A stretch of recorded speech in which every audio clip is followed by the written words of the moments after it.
for just the most basic fucking car. Oh man, I would have gone bananas if I did $1. Oh, hey, what's up? Oh, okay, yeah, come up here. Hey guys, how's it going? I'm Jeremiah, and we also sell kids shirts now. This is Spectrum. all right. I love you too. All right, bye. Our final vehicle is a 2021 Nissan that's GTR gonna be insane. T-Spec. The T-Spec trim means it has a limited edition midnight purple colorway. Oh, dude. Got Nismo forged wheels, wider front fenders, and a carbon fiber spoiler. This is going to Came be... with an okay, get ready for this. This one is going to destroy your soul, okay? MSRP of $140,280. Yeah, this car is going to be $300,000, okay? Get ready for this. John, where are these scumbags? Still is Florida. Okay, well, you're close to Miami, so Yeah, I just was think gonna about say. like Miami prices. Okay, can I have a private conversation? So No! these suckers can't hear. I think this is like a double money because I kind of want to end on something that's like super high. That's right? what I was kind of thinking. They're metagaming, Okay, but it's like $250,000. straight up 300. Yeah, suck on that. 300. No. Okay, so they went 200 super high. 200 and It's midnight purple. $75,000. That's a really special color, though. I think someone would be willing to pay $275,000. that much. If it But hits it's over Miami, 300K, I'm it's gonna lose my Florida, and fucking people are mind. crazy. They probably already have like a midnight purple jet ski that they're trying to match. They probably are asking some ridiculous price. $350,000. Okay. Nolan, this is all you. Totally your call, Nolan. I can see that. I can see that You being... never beat me, Nolan. You'll have to live with this for the rest of your It's life. a special color. I can see it being It has to be a 300K plus, ridiculous 300K plus, price. It's 300K sat there for so plus, long. It's 300K plus. 2021. It's not even 300K this model plus. year. It's in Florida, near Miami. People have tons of money to waste. I'm gonna say $250,000. God dang it, Nolan! No! 1 cent. The asking price of the GTR for ultimate victory of this game, $430,000. Oh, that's fucking... That's psychot... Fuck that. Fuck that, dude. Fuck that. Fuck that. Fuck this. Fuck this world. The car market bubble has just collapsed. Let's take a look. Is collapsing. According to Experian, Americans now owe more than $1.4 trillion of auto loan debt.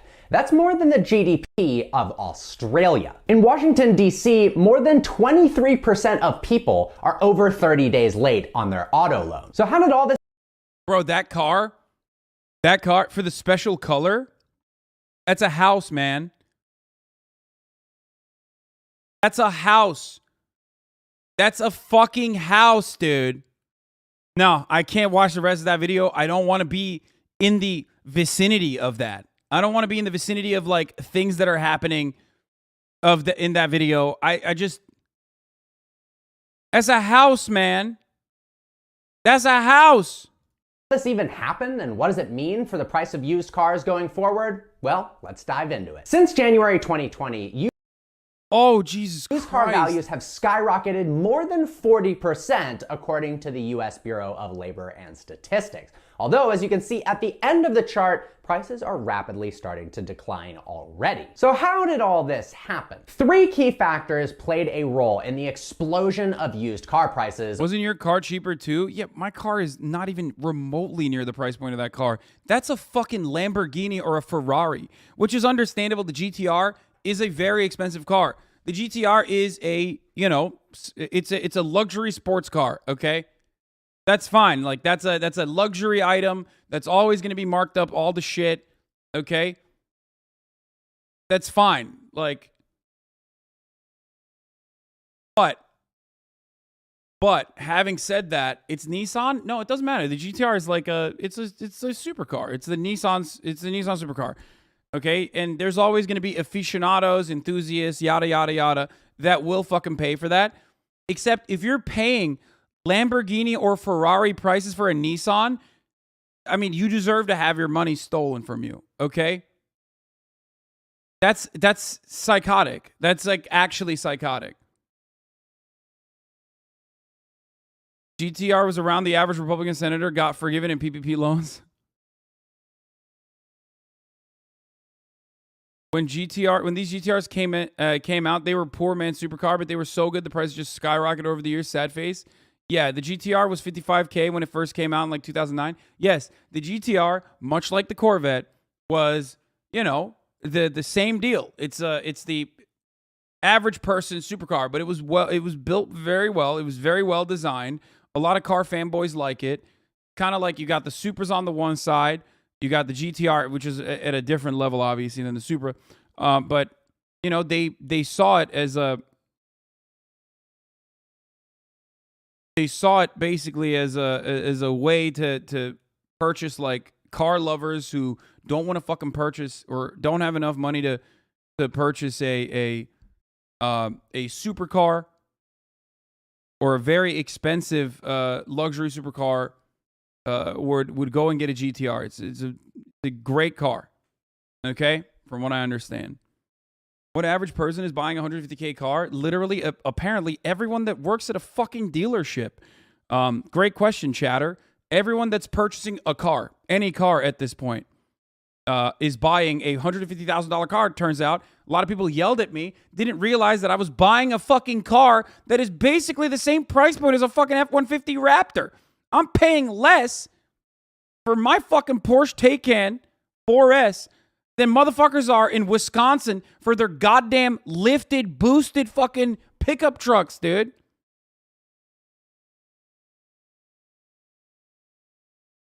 Which is wild. I'm in Los Angeles buying a fucking expensive vehicle, okay? Like an expensive vehicle. It is an expensive vehicle. And I'm paying less than motherfuckers in Wisconsin are paying for their fucking psychotic F-150 Ford Raptors, dude. What's the towing capacity of a Porsche Taycan? Exactly. Yeah, you got me there. Except you ain't towing anything. You're just driving it from your fucking... You're just driving it from your ugly-ass cookie-cutter box home that you fucking purchased in Wisconsin to your ugly-ass fucking... gray-ass auto dealership that you work at. What are you towing? The only thing you're towing is debt, okay? Just towing capacity, brother. You don't understand it. Great. That's great. Love that.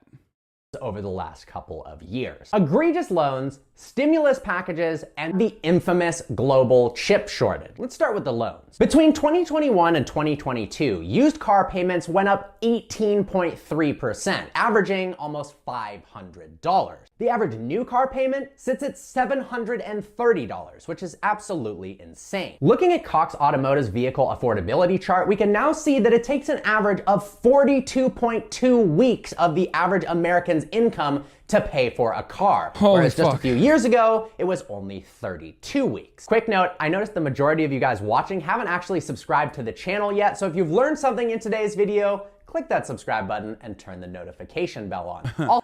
I also tow my jet ski that I rack up credit card debt onto the lake once a year. Yep, that's right. That's what you're towing, motherfucker. Also, big shout out to Lucky Lopez, Graham Stephen, and a couple other YouTubers for making fantastic videos on the car market bubble situation. I've got links to their YouTube channels in the description below. Dealerships have now started making more money selling you a loan for the car than the actual vehicle itself. As crazy as this sounds, car dealerships lobbied at state level for less regulation on loans. So unlike mortgages and student loans that have federal level regulation, auto loans have become like the Wild West. 61% of people are buying cars using dealer financing. The dealer takes your credit application, blasts it out to sometimes upwards of a dozen banks and lenders, and they submit the lowest bids possible to finance the vehicle. Let's say the lowest bid is 4% APR. The dealer can then choose to add as many percentage points as they think they can get away with before presenting the offer to the buyer. So let's say they get a bid for 4%, they submit you an offer at 7%, and they're gonna pocket that 3% difference. Unscrupulous, yes, but here's where things get really crazy. Unlike mortgages that require strict income and employment verifications, sometimes months and months of bank statements, tax returns, so on and so forth, auto loans rarely do. According to Consumer Reports, only 5% of auto loans were checked to see if the consumer could actually afford the car. That's right, that means more than 95% of people walked in, submitted a credit application, and wrote... Listen, all you need to do now is just create a separate pool to bet on how many of these fucking auto loans are gonna default, okay? And then you have 2008 2 Electric Boogaloo, okay? That's all you need to do next. If it hasn't happened already, I'm sure it has. $1.5 trillion in auto loan debt is psychotic, dude. We're just living through the same cycle over and over again. And I feel like as the contradictions heighten, the boom bust cycle, or the same cycle where, like, you know, bubbles are created and then explode, ultimately are happening at like much shorter time periods. Like by 2050, if we haven't all fucking eviscerated to anthropogenic climate change and its consequences, we will most likely be having this exact same bubble burst cycle. We'll have this like bubble explosion cycle every week. You know how like the news media and the virality cycle or the trend cycle in the media has turned into a 3-day process now? It went from like, 6 months way back in the day when all you had was a fucking radio to like basically 1 month all the way down to like a couple years ago down to like 3 fucking days, because everything is just like you spin, you say whatever the fuck you want to say about it, and then you turn around and move on to the next thing. I feel like that's what's going to happen to our that's what's going to happen in our economic crashes.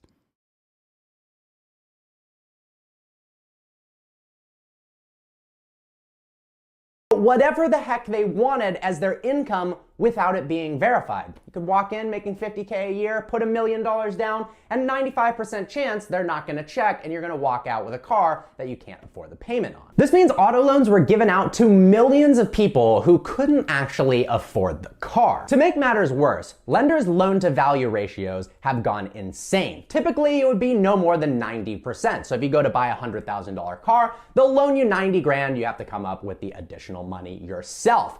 But they've been lending out upwards of 150%. Looking up data, 6.45% growth rate in car debt averaged over 10 years.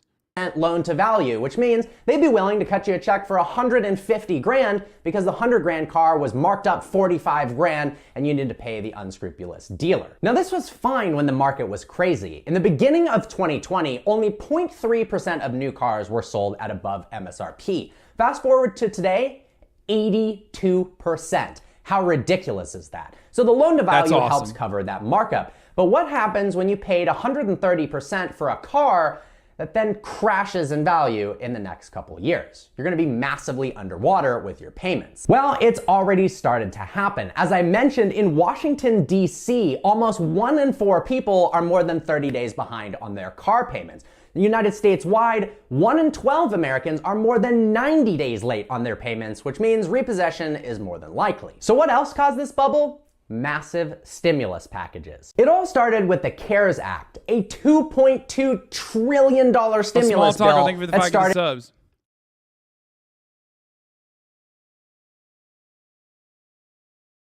Part of what ended up happening is it's not just the fucking stimmies, boys. That's crazy to say that it's just the stimmies. No, the stimmies did create an asset bubble. It's true. Why? Because you didn't have anything else to fucking buy. Because you were stuck at home. That is part of the reason. So you didn't just get 2 grand and all of a sudden you're like, oh, I'm going to buy a $100,000 car.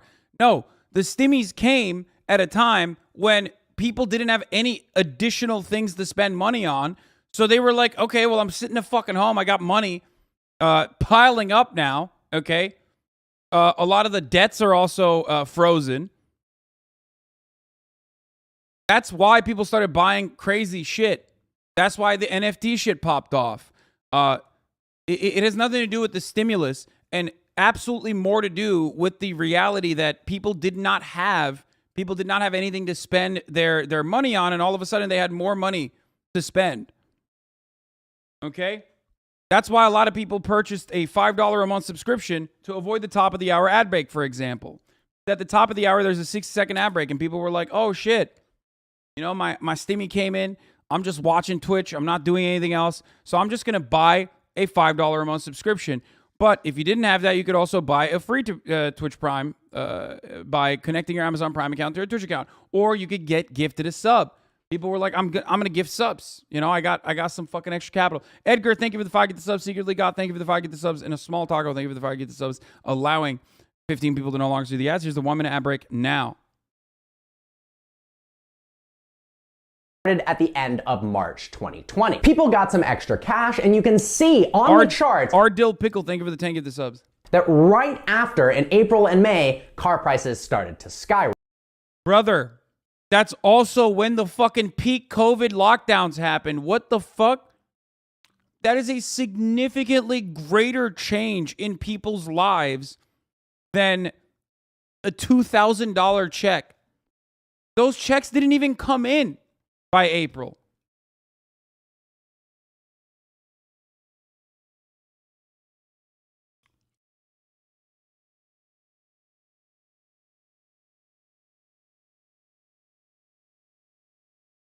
Then in March of 2021, we had the American Rescue Plan that dumped another $1.9 trillion into the US economy. And as you guys are, it's funny because like these dudes are like clearly hyper capitalists, you know what I mean?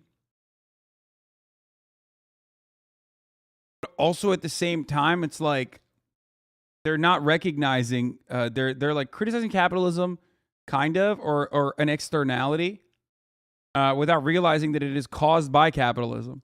You can see on the consumer price index chart, that's the exact time that car prices skyrocketed yet again. Of course, there were also the PPP loans, where some small businesses decided that buying a Lamborghini was a smarter decision than actually paying their employees like they were supposed to for COVID relief. Additionally, we have the infamous global chip shortage. The semiconductor industry can't keep up with demand, which delays vehicle production and increases prices for new cars as well as used cars. A lot of this was due to COVID-19 causing labor shortages, but the switch to working from home also drove up the demand for PCs by more than 13% almost immediately. In fact, 2020 and 2021 were also enormous years for smartphones and tablets. Add in the massive demand for CPUs and graphics cards to mine crypto, and you've got yourself a massive supply chain issue. Because auto manufacturers can't produce cars as fast due to the global chip shortage, that means cars are rarer, and the ones that are actually available are going to be more expensive. We know car prices are higher than ever, but how is this actually affecting the everyday American? Well, subprime loan repossessions are up 11% since 2020. And prime loan repossessions, people with great credit, have doubled from 2% to 4%. Right now, 5% of United States car loans are late on their payments, and 50% of them are underwater on their vehicle, meaning they owe more on the car than the car is actually worth.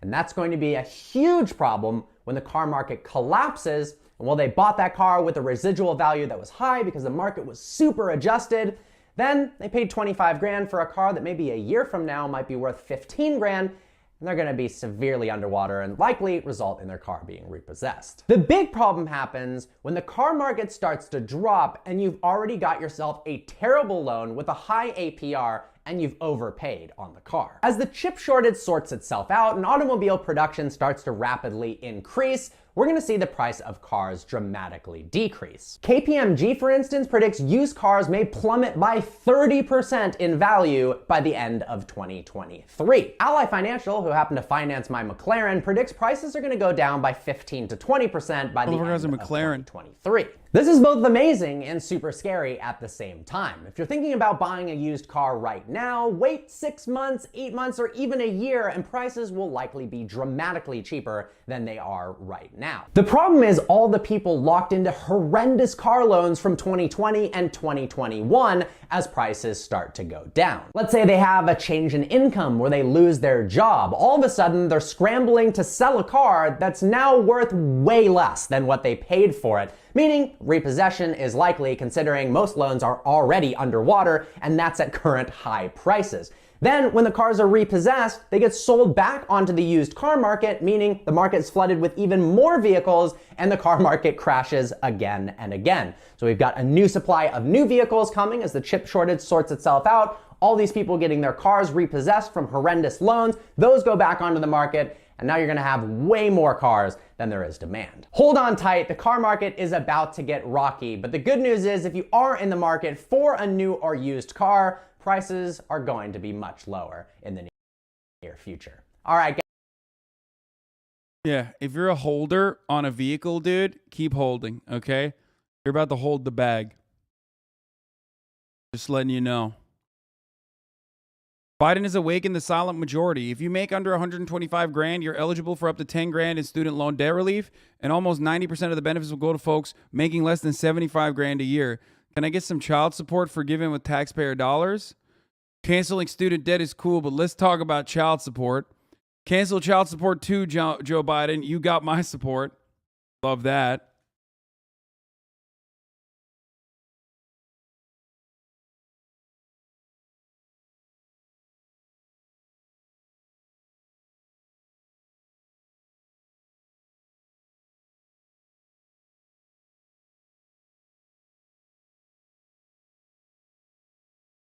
Great job. Not do child support debt owed to states. Yes, the mechanism is not as straightforward as it is with student loans, but harder doesn't mean impossible. Dude, imagine Brendan. Imagine Brandon doing this, dude. I'm underwater on this kid payment, bro. Yeah. Imagine Brandon coming out, dude. That'd be fire. Brandon is canceling child support, boys. Fuck yeah. Let's go. Okay, we're going to watch the new Curtistown, Chronically Online. Attention, which is basically everyone in this fucking community. Let's take a look. Citizen. Shouts out to Curtis, okay? Our big beautiful boy. Calling out. Trapped in a box. Oh, new box episode. Let's fucking go. Oh. Look at that. God, the gift of content has been given to us, okay? I'm doing the biggest show I've ever done in Chicago on September 16th at the Chicago Theater. I gotta pee. I'll be back in 1 second. Tickets are going fast, okay? So grab some before they're gone. It's gonna be so much fun. I'm really excited. Also, some shows on the West Coast sold out, so we added some late shows to San Diego, LA, San Francisco, and Seattle. So yeah, click the link in the description to get tickets, or just go to curtisconnor.com, and I hope to see you there. My tour bus burnt down, if you didn't know. My tour bus caught fire and burnt down and I lost all my stuff. But hey, the shows are still happening, so I hope to see you there. Enjoy the video. All right, folks. I'm on my phone a lot. It's something that I've been consciously trying to cut back on, but it's hard, especially since I'm on tour right now. I'm in Omaha, Nebraska. What the fuck else am I gonna do? All I've been doing these past few weeks has just been fucking scrolling TikTok and watching videos that are 100% taking years off of my life. I've actually prepared one for you today. We'll put it on screen. What's up, Yogi? So me and Brian Crew just taught a really juicy anus workshop today. And look, as much as I would like to say, reject modernity, embrace tradition, fuck that, okay? You want me to go live on a farm? Poop out of my window, wipe my butt with a piece of corn? I'm good. But at the same time, fuck, that would be nice. You know, sometimes I really do miss the days before social media. And I know a lot of you Gen Zers watching are like, hold on. Hasan said he didn't do LA and now he's doing more LA. You know, I directly DM'd him. Like, the fuck are you doing, bro? Straight up. I DM'd him personally. He is doing this for me personally, okay? I was like, what's up? You're going to keep coming to America? You're not going to come to Los Angeles? What is this shit? What's going on?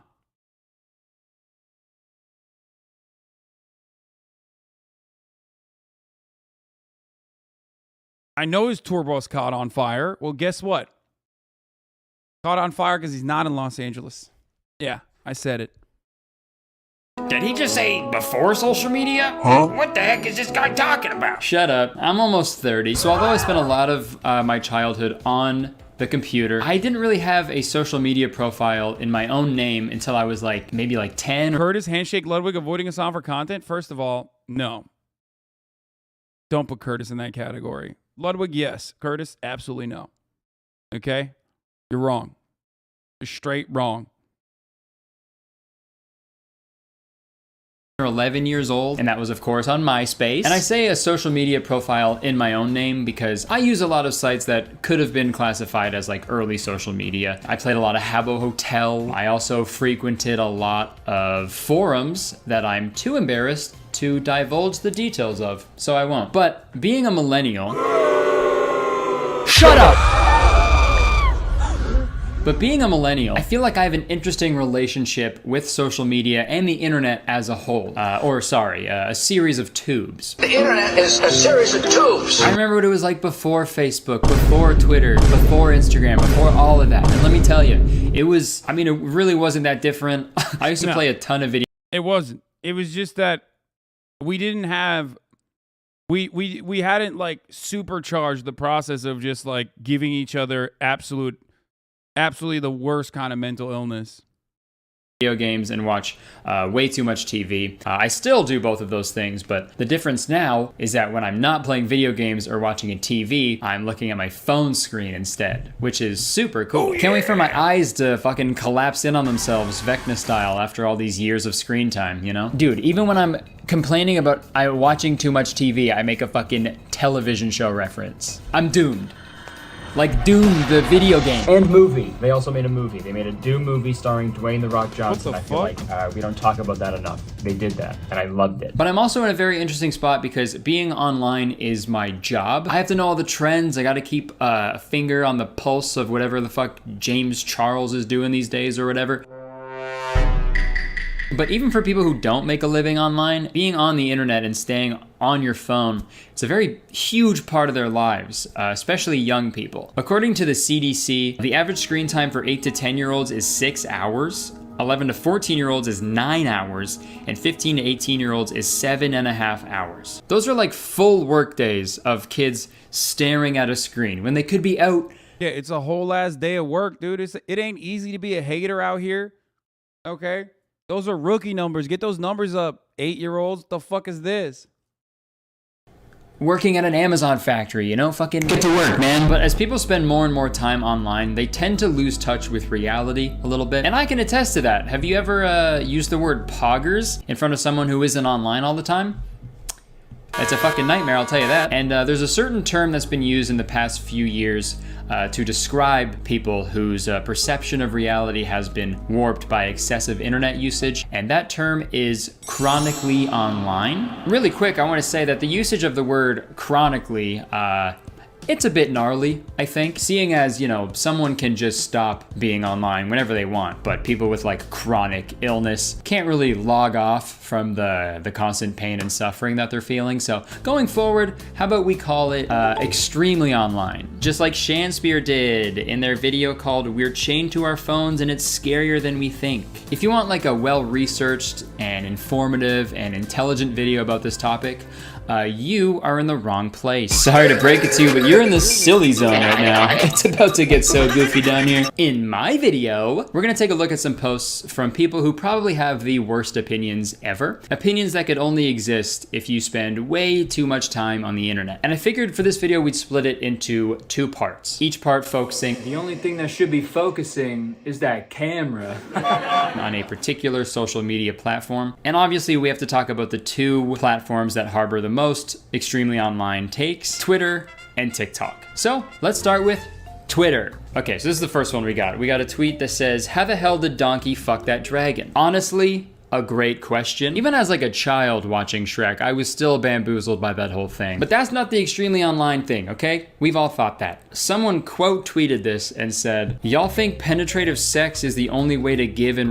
I don't know why people think that like if you're a 14-month subscriber, you know, you're gonna get in here and write some dumb shit in the chat and link some dumb shit in the chat. Like, I'm gonna ban you permanently, and mods will most likely not unban you. You should know better. You've been a 14-month subscriber. There are mentally ill Nazi motherfuckers everywhere, not just on the internet, all around, that say threatening things and say that they want to fucking kill me and shit. What do you want me to do? Respond to every single one? Make it a larger issue? Legitimize it? I'm gonna ban you. Then you're gonna go into a fucking subreddit and be like, I hate him now. I've been giving him $5 for 14 months, so I should be able to fucking straight up. This guy's a pussy. Yeah, dude, I know. It's just like, it's so stupid. It's so ridiculous. Obviously, stop farming drama for other people.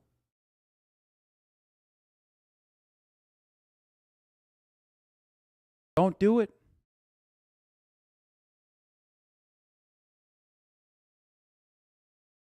Anyway, How the hell did donkey fuck that dragon?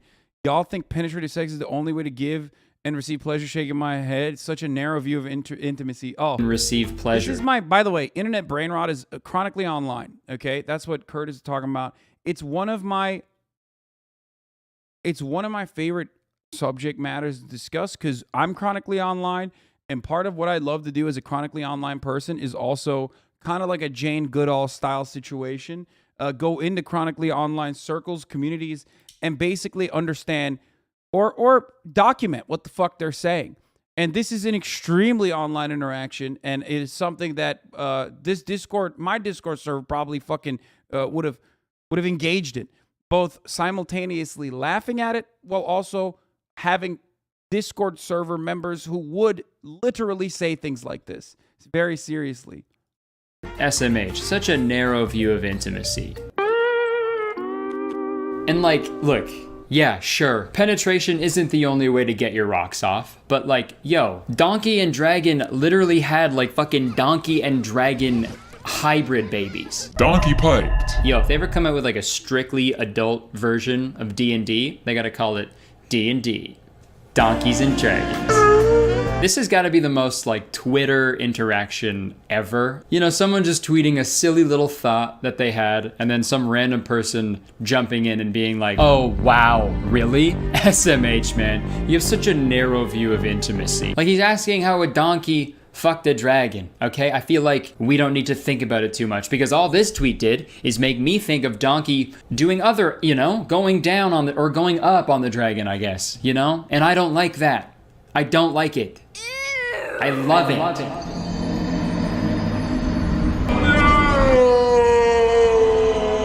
Gracie, didn't you say you were logging off? Please, I know you're in a bad headspace right now. Can you kill yourself, please? I can't handle this right now. Shoddy, that's over the line. And I'm being serious. Sorry for calling you shoddy. I say it when I'm nervous. Okay. Alright, I don't want to trivialize whatever this person is going through, okay? I hope they're doing okay now, right?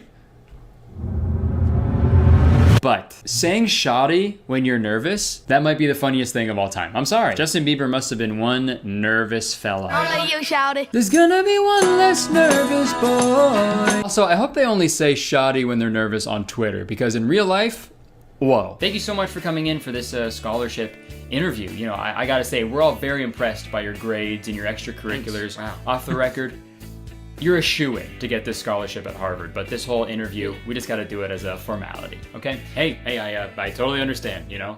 It's all good, Shoddy. Did you just call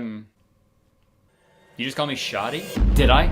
Listen, I say it when I'm nervous. I'm so shoddy. I'm sorry. I'm so sorry. Okay, that's fine. But just, you know, going forward, that's Mr. Shoddy.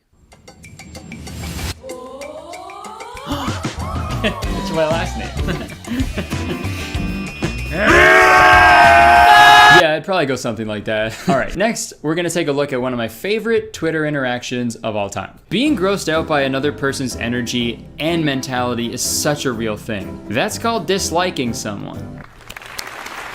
They nailed it. They fucking nailed it, man. And it's so true, man. I feel like, Twitter sucks, man. There'll be a tweet that's like, yo, if I FaceTime you at 3 a.m., that means I fuck with you. And it'll have like 1 billion likes. Who's liking this shit? Dude, I feel like people are just doing way too much to explain the most simple things. And also, yeah, I mean, that is Twitter. That is exactly what Twitter is. It's awesome. And it's great. It, like, every fucking week, there's another, we need to normalize hugging your parents, y'all. And it's like, what do you mean? Where did this come from? Who's not doing this? If you have a good relationship with your parents, you probably do this regularly. It's a very weird thing. Another type of Twitter trend that I also love is whenever someone takes something hyper-specific from their personal experience in an interpersonal relationship and then whip that into a mission statement about an entire group of individuals. Obviously, when it's done to an oppressed, marginalized community, it's called bigotry. But my favorite is also when it's done to the otherwise historically oppressor community, and you know, the misinterest takes that I love, because it doesn't have the same impact of bigotry, but it's still very funny to read. Like whenever someone will be like insanely specific about a past relationship that they've had, but then they are basically saying that like all men are this way. It's fun. It's fun to do that. It's a fun thing to watch basically happen and unfold. Usually it'll be like y'all think, I mean, this is like kind of a real tweet that came out. I remember, I love referencing that, where it's like, I love and we'll try to paraphrase it basically, but it'll always be like, reminds me of the therapy TikToks you watch projecting shit they need to work on. Yeah.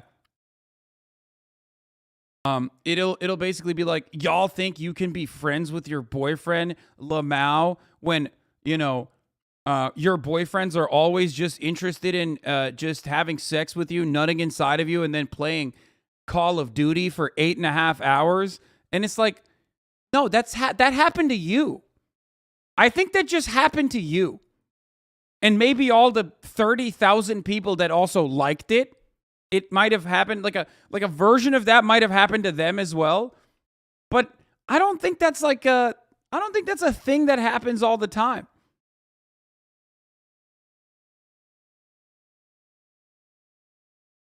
Huh.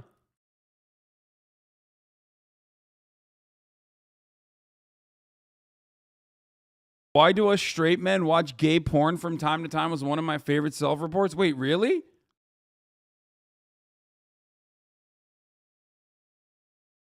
What? Normalize allowing your single friends to bring their platonic best friends as a +1 to your wedding. Like, I am begging y'all to stop only validating romantic relationships. Not everyone wants them, but they still have a person. 200,000 likes on this.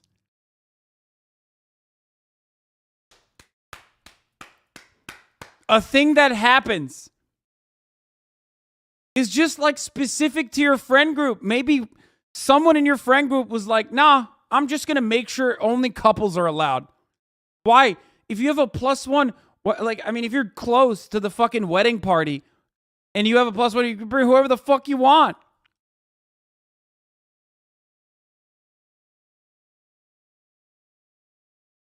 I love this. This is a 10 out of 10 tweet. Here, this classic.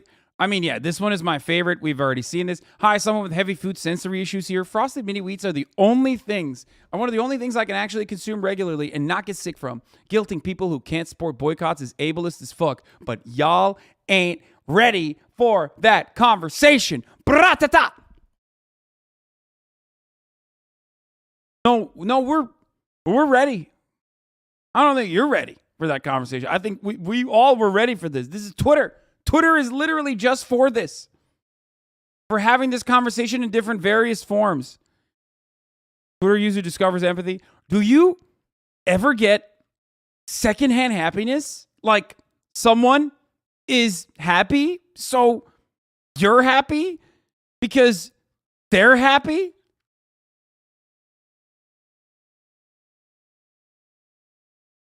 That's crazy. Normalize blowing on coffee. That's a little too hot. That's 100K likes right there, dude. That's so me. I'm an empath. Making IRL mutuals at college, y'all. This shit is crazy. You mean friends? You know it's going to be a banger tweet if that account has a DNI list? Oh, yeah. Oh, yeah. 100%. It's going to be a double banger if it also mentions what kind of neurodivergence it has. Straight up. Yeah, pronouns in the bio. Y'all thought that was the thing? Fuck no, dude. It's disabilities in the bio. Disabilities in the bio. Twitter goes crazy sometimes. And technically I just was ableist when I said that, but you know what I mean. Bro, do not pull up Latino Twitter, whatever you do.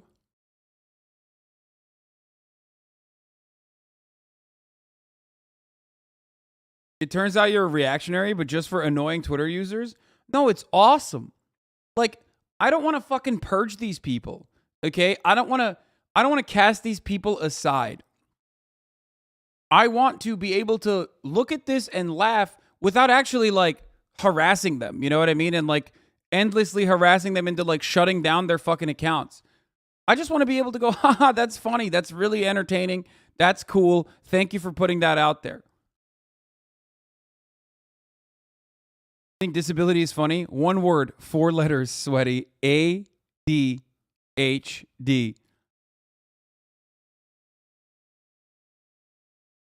I think one of the reasons why it's just like it hits different also is because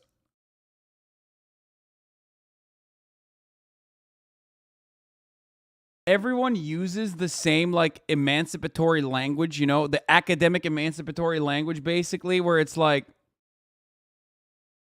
I can't do this trend because my dad was a fucking hitman in 1985 and the only photos I have of him from 1985 are him on the newspaper posing with GVN $, him in the shower, or him taking pictures with dead people. Oh, guns.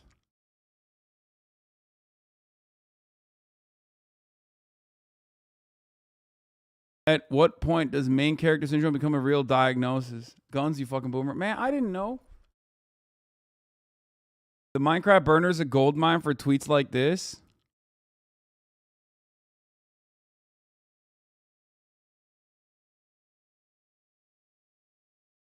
Why people on the timeline shocked that George has a dad? Help, what? Like, yes, he has 2 parents. Bye, he has mentioned his dad before. Like, what the fuck? Music boobers, what's your fave key? What? Okay, I'm not even looking at that. What the fuck? Exclusive signed Rambo cheeses microwave by Rambo microwave. There's no shot this is real. Minor as in the key?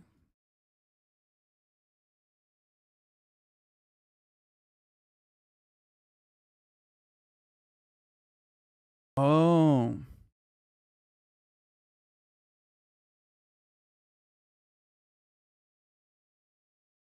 Purple Dream is a little upsetty spaghetti Rambo. It's Minecraft.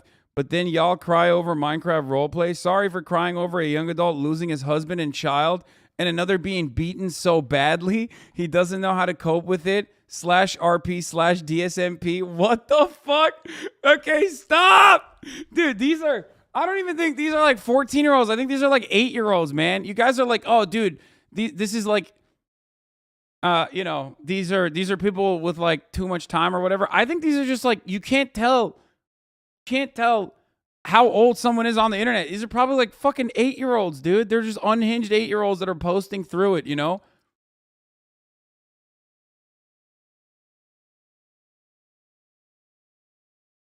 Breaking. Minecraft fans discover what facial expressions are. Can we please talk about the way Quackity shows his reactions through expressions? When he's impressed or happy, you can see it in his face.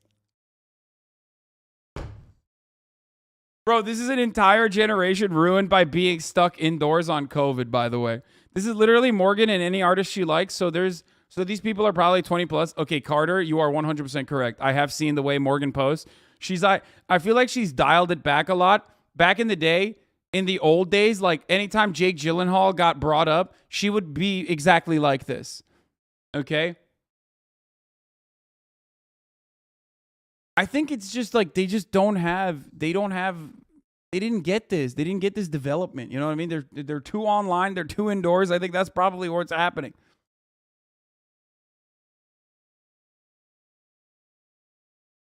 I think it's called autism, Hasan. No, I don't think it's always autism.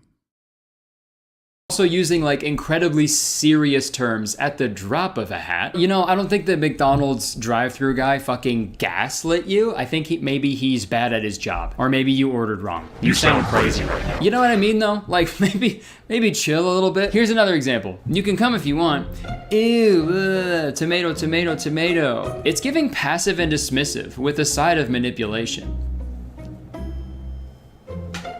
What are you talking about? What are you saying? What are any of you saying? I don't care what it's giving, it is taking the life out of me. I hope this person isn't like a practicing therapist or anything. If my therapist ever said it's giving before diagnosing me, I'd have to go to another therapist about that, I think. And then once I did that, they'd be like, it's giving abandonment. But back to the tweet, obviously you can come if you want isn't an ideal response to get. But maybe they're saying that to you because you say shit like this. They don't want you around, dude. You're weird, okay? Take a hint. Also, man, I feel like we can't talk about people who are extremely online without talking about gamers. I do play a lot of video games, so I'm pretty invested in a lot of, you know, current video game news and whatnot. And I have seen some pretty awful takes from gamers. Like when Ninja said that playing Fortnite is harder than playing in the NFL.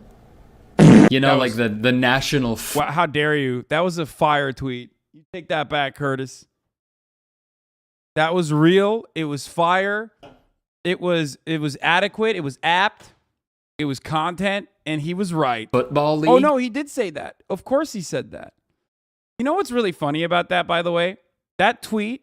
Wait, where is it? Where was the tweet? Wait, did he post the tweet? I want to read it. Gamers. Like when Ninja said that playing... Yeah. This tweet is the classic... I know Ninja got flamed for this a lot, but here I am defending Ninja, okay?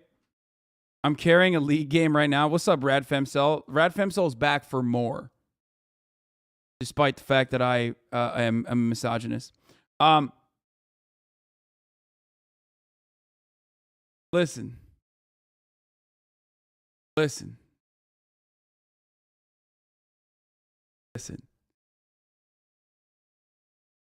This is literally every normal, like, guy that never left the hometown take, okay? The only difference between Ninja and like the dudes that you sometimes, if you still have a Facebook account, see on your Facebook that already have are going through their second divorce, okay? Despite the fact that you're only like 27, okay?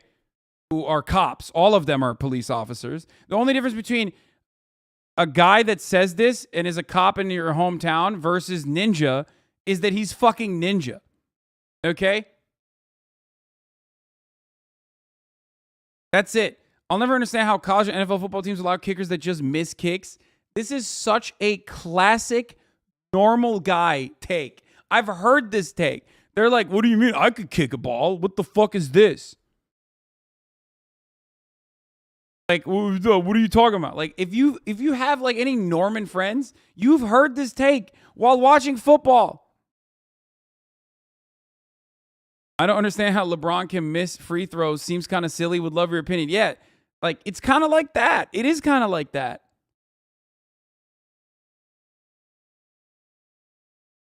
It is, yeah. If you've ever been to a sports bar, which, by the way, if you haven't, don't do it. It's not a good idea. Okay? But you've 100% heard this take in a group of guys, oftentimes that look like Polish sausages themselves, okay? Just talking to one another. You can count the folds in the back of their fucking neck, and they are having this conversation. Okay? That's how I entertain myself at sports bars, if I ever go.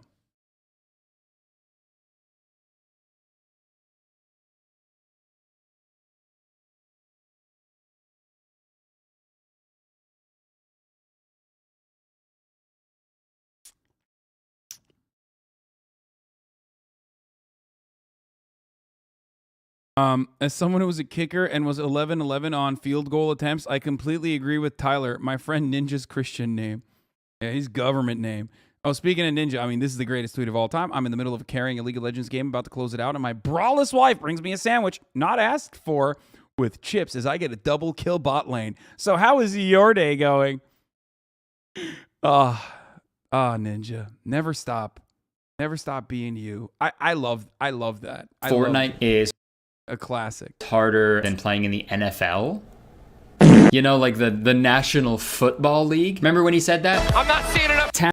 And I'm not saying professional gamers aren't talented, but hey man, that's the NFL though. I can't imagine some guy running for an hour straight and getting like irreparable brain damage from getting tackled by 300-pound dudes. And then once he's done the game, he's like, whew, oh, that was rough, but at least it wasn't a hot drop at Tilted Towers. Gamers, we're fucking idiots, okay? And we have some awful takes sometimes, like this. Grand Theft Auto 6 will include a playable female protagonist for the first time. Oh God. Pretty cool. The character will be a Latina woman who is one of a pair of leading characters in a story influenced by Bonnie and Clyde. Pretty cool. Let's see what someone has to say about it. Woke GTA? The end of gaming as we know it, lol. And then a follow-up tweet, GTA 6 is going to go woke. They'll also go broke. Well, okay, let's talk about the second one first. There's no shot. There's no way they're gonna go broke. The main protagonist could be literally a human-sized cock. People would still play it no matter what. But about the first one, to gamers, just okay, have but technically, that wouldn't go woke, so you're wrong, Curtis. There's two different kinds of attitudes on this, though. I feel like I do hope that Rockstar doesn't do that like classic pandering shit where like every corporation does, like where they're like, yeah, we're just not gonna show like bad characters in Grand Theft fucking Auto. Like, no, you can have a bad character who has, you know, bigoted opinions, for example. Okay, like. That's the point. They're not a good character. There's a bad character, okay?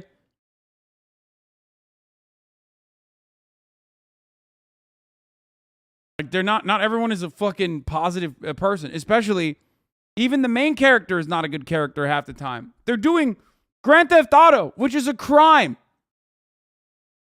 having women anywhere means that they've always towed the line very well on like making edgy jokes and making very palatable edgy humor about like modern American existence, which is hilarious in and of itself. You know, there's a lot of content that just basically writes itself for me.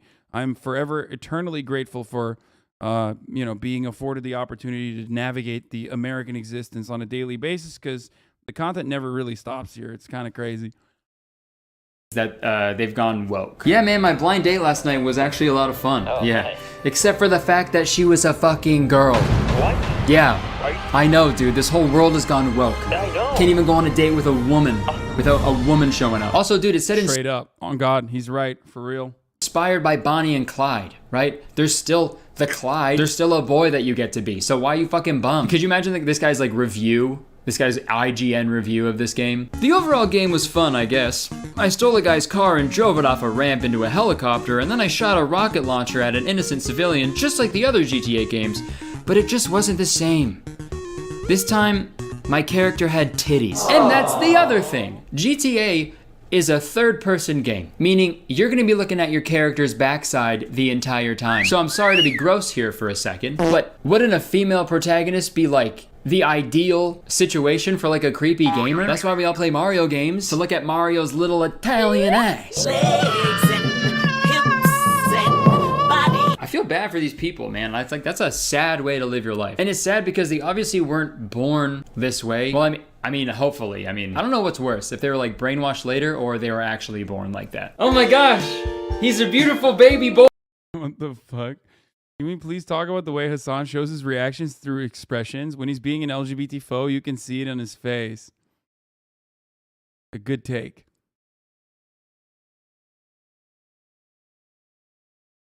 Boy. Oh my gosh, I've always wanted a son. Oh my god. Did a fucking woman birth me? Okay, that's it. That's it.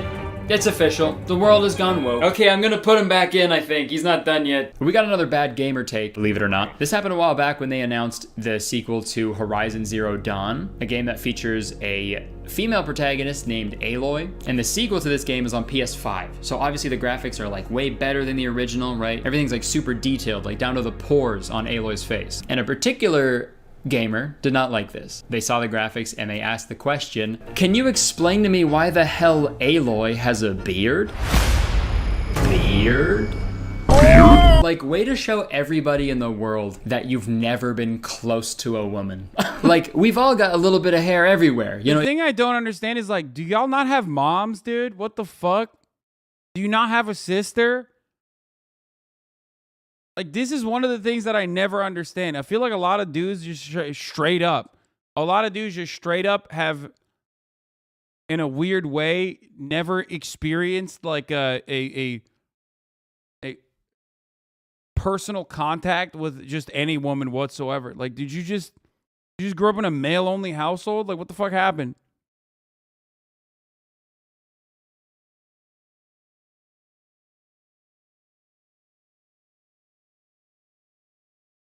If you just like felt your body, you'd know that. I mean, if you're watching this, please do yourself a favor and just kiss a girl. That's it, just one girl. Just kiss a girl, okay? On second thought, That's disgusting. It's cuties, dude. What the fuck? Cuties. Cooties. Cooties! you know, even if a girl was like begging to be kissed by this guy, he'd still find a reason not to, you know? I'm begging you, just make out with me, okay? Sorry, bitch, no can do.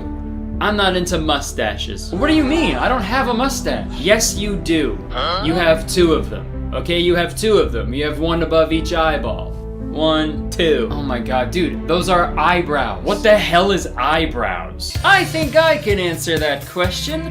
Hi, I'm Tim Cook, CEO of Apple, here to introduce Apple's newest product, eyebrows. Have you ever looked at the mustaches of People don't look at their parents as human peers until 24, 28 later if you're really broken, I guess. your eyeballs and went, oh no! Okay, let's shut that down. Let's look at one final tweet. Black people, stop using the N-word, it's disrespectful. World. Okay. Did that happen? Did I miss something? Did that happen? Fuck yeah, alright. Gay people, stop homophobia, love is love. World. Okay. Damn, where was I? Where have I been, dude? Did these things happen? Holy shit. Italians, stop romanticizing and make fun of mafia. It's disrespectful. World. Spaghetti. Okay, that's a joke, right? That's humorous. No shot. No fucking shot is that. No shot. That reminds me of that classic fucking thread that wasn't a joke, actually, where someone was like, a lot of y'all make fun of like Italians as though they're all a part of the mafia, and that's so unacceptable or whatever. That one was a real one, and everyone was like literally responding like, I cook the pasta. I love the Italian mafia, and like shit like that. They were being serious? No fucking shot were they being serious. Spaghetti, pasta, Super Mario. I'm not gonna sit here and act like, you know, people can't be prejudiced towards Italian people, but obviously saying spaghetti, pasta, and Super Mario is not as bad as racism and homophobia. I mean, Super Mario is technically Japanese, and spaghetti is a type of pasta, so you're really only saying pasta. Also in the tweet, it seems like the world is celebrating these things, right? Spaghetti, pasta, Super Mario, right? Everybody loves those things. Everybody loves pasta, everybody loves Super Mario, especially me. I love his little Italian ass.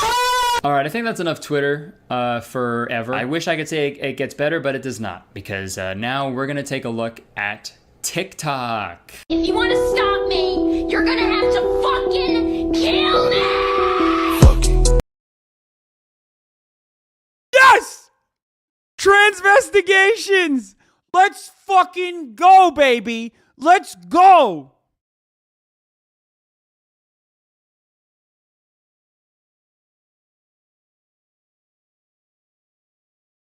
Let's go. Let's fucking go, dude. Oh, that's it. That's it. It's hit mainstream. It's hit the fucking mainstream, baby. Let's go. Let's go.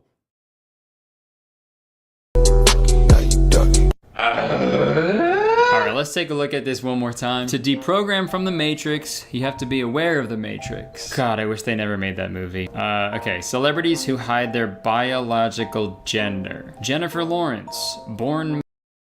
It's so funny because, like I've said before, transvestigations basically destroy the thing that transphobes want to create, which is that there are rigid binary gender norms. Okay? And when you literally fucking turn around and claim that everyone is trans, like all these people are trans actually secretly, you're destroying the very concept itself. You're destroying gender binaries. Okay? It's done. It's over after that point.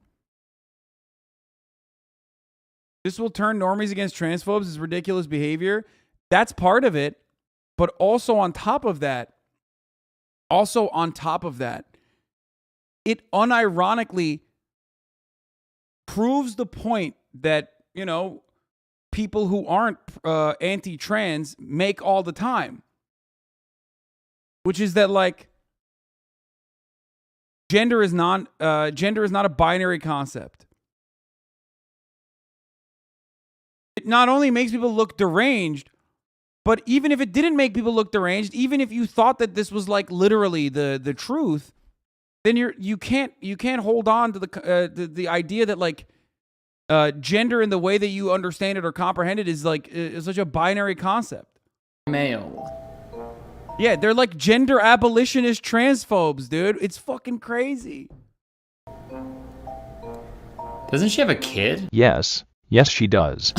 Justin Bieber. Fake. Not a real child. Child's also trans. Born female. Megan Fox. Born male. Taylor Swift. Born male. Lady Gaga. Born male. Plus more. Okay. Where are your sources? Okay. You can't just put random names and just say a bunch of shit and put and more. Trust me. I just can't tell you because I'm lying. I also don't know if this counts as someone being extremely online or just extremely stupid. I can't tell. And also, I just want to clarify, if this was true, if a celebrity is hiding their biological gender, I don't even know what that means. Are they talking about like their sex? Like what they were assigned at birth? Regardless, their gender, none of our business. All we have to do is use the pronouns that they want us to use.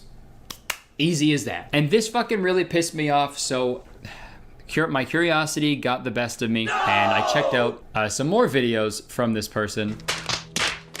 And oh boy, wow. This might be the most extremely online person in the whole world. So here's a screenshot from another one of their videos. When Astroworld happened and they still don't believe celebs perform mass blood child sacrifice rituals and I mean, come on. You know, it's just great. This is great. As long as you consume it as long as you see it for what it is. Okay, a deeply disturbed person making content specifically for you, okay? Because that's how I see it. I feel like, is this for me? Thank you. That's how I look at this stuff. I see this stuff and I go, that's a disturbed person, and I feel like that person is making content for me. I'm not going to like shame them. I'm not going to shit on them because it's awesome. Like, it's just, that's fun. It's entertaining.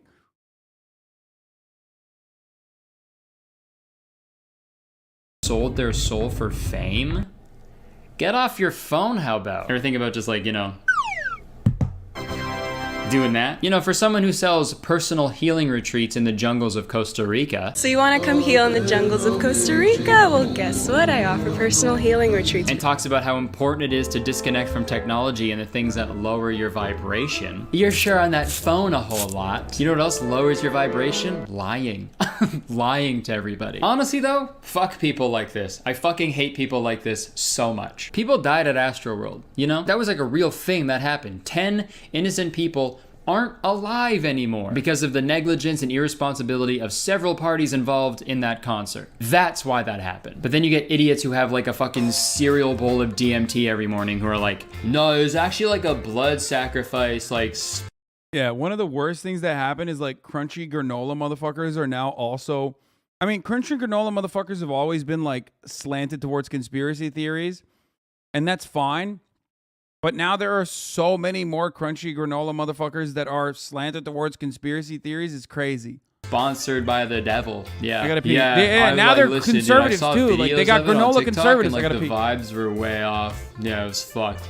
Hey, anybody have like water? I'm freaking out. But luckily the bad opinions ended there and the rest of her videos were very informative and really interesting. And I'm lying to you, I'm lying. Let's watch another video. I need to feel something. Harry, can you tell me something that'll piss me off? Boba Fett's better than Mondo. Yep, that'll do it. Most people think we're living on a spinning ball in space and believe NASA.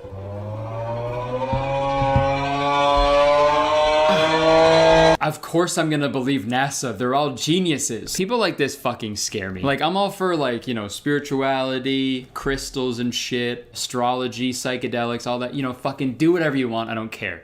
But like, some people gotta tone it down a little bit. You know what I mean? I've thought about making a video about just this topic, but I feel like people will get mad at me and also I don't know enough about it. But you know, the all natural spiritual person to just full on QAnon conspiracy theorist is a crazy pipeline. I've seen it. I've seen it way too many times. It happens very fast. My advice, put the phone down, see a doctor. Thank you, that was distracting. Also to this girl, put the phone down, see a doctor. Wait, I just missed it? What? About it. But you know, the all natural spiritual person to just full on QAnon conspiracy theorist is a crazy pipeline. I've seen it. I've seen it way too many times. It happens very fast. My advice, put the phone down, see a doctor.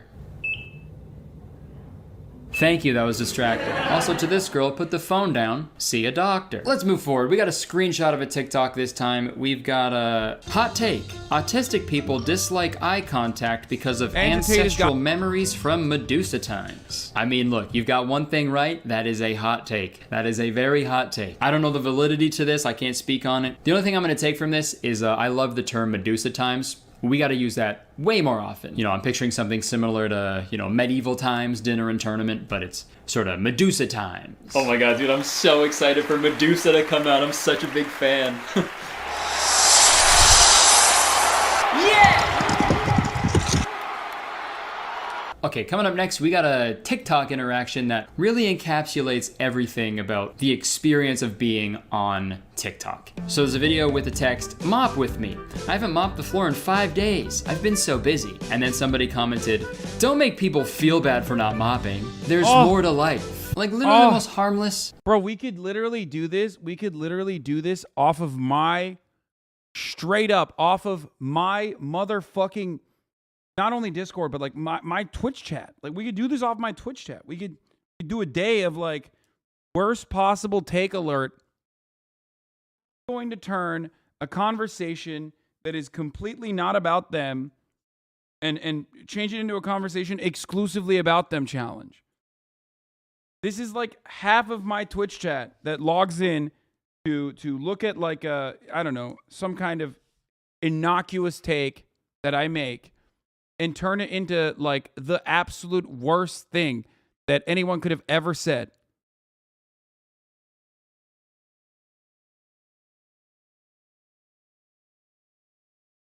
I mean, the shower discourse happens in here all the time. Pretty much non-fucking stop. Every time I bring up the concept of a shower, you know people are going to chime in and be like, listen, fuck you. That's very ableist. I have rabies. If I go near water, I will fucking, you know, convulse and die, possibly. Like, okay, well, that's not for you. Also, you should see a doctor about that. I don't know how you deal with that, really. Little TikTok video, and then someone was like, "Hey, stop making people feel bad." I've seen TikToks like that too, of people being like, "Today we're gonna make a fucking sandwich," and people being like, "I fucking hate sandwiches, delete it." But you know what? It's got me thinking. If you're ever at work, you know, and your boss gets mad at you because you don't want to mop the floor, just hit him with that line. "Stop making me feel bad for not mopping. Okay, there's more to life." Like Mario's little Italian ass. All right, let's watch one more TikTok. Yes, abortion is worse than slavery. At least the slave can escape. Bro, you don't expect like someone with blue hair to do this, okay? Like, I love that. I love people going at, like, they took the blue hair aesthetic. I thought this was some SJW shit. Like, now you got psychotic conservatives hitting that fucking line looking like this. It's awesome. It's great. It's wonderful. I am a fan, okay? At least the slave can escape.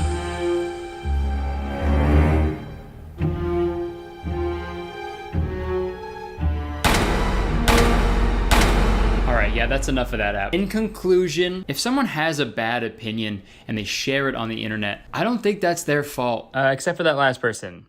That is their fault. They were bad. So much of modern life is spent on the internet. And that's like the main way that we communicate with each other now. Back in the day, you would just say something crazy to someone, they'd be like, whoa, that's nuts. And then you'd move on. But now you're sharing your thoughts and your opinions with the whole world. And anyone can comment on them. And people that are much smarter or much dumber than you can like give their feedback together. And I don't know if it's good for us. And then the companies that own Twitter, Instagram, and TikTok, they do whatever they can to keep you on the app as long as they can so they can harvest your data to improve that algorithm, which in turn keeps you on the app for a longer period of time, which in turn means they can sell shit to you easier. And I'm not being a conspiracy theorist here, that's literally how it works, okay? Not YouTube though. YouTube doesn't do that shit. YouTube wouldn't do that. I love YouTube. Love you, YouTube. Love you.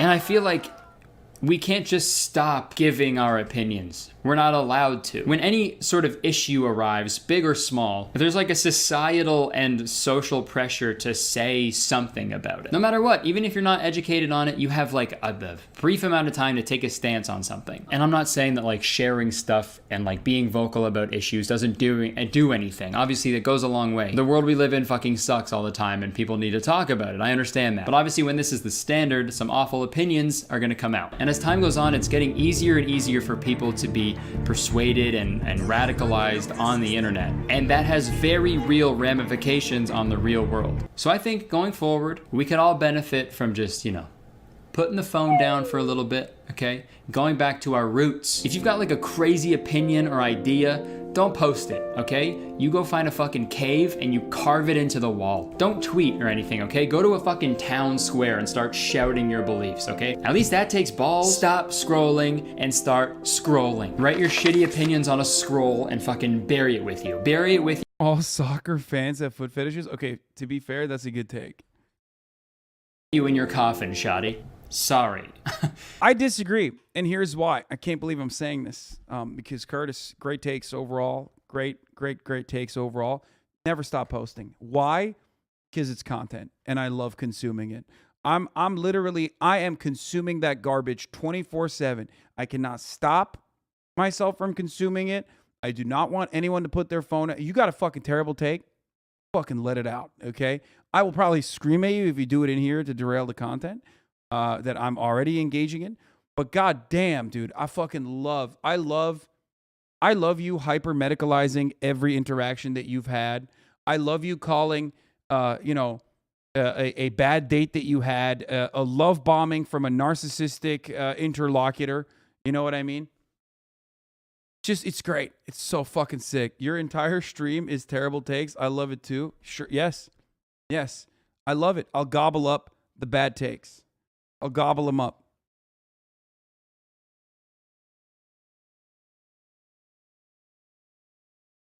I'm nervous. Okay, let's hear a word from today's sponsor. This video is sponsored by... Advocating for trans surgeries is classic because not everyone can afford them. Oh, god damn. That's good. Give me more. Give me more of that. Give me fucking more of that. Oh, that's so good. Go ahead. Do it. Give me more. Fucking fire.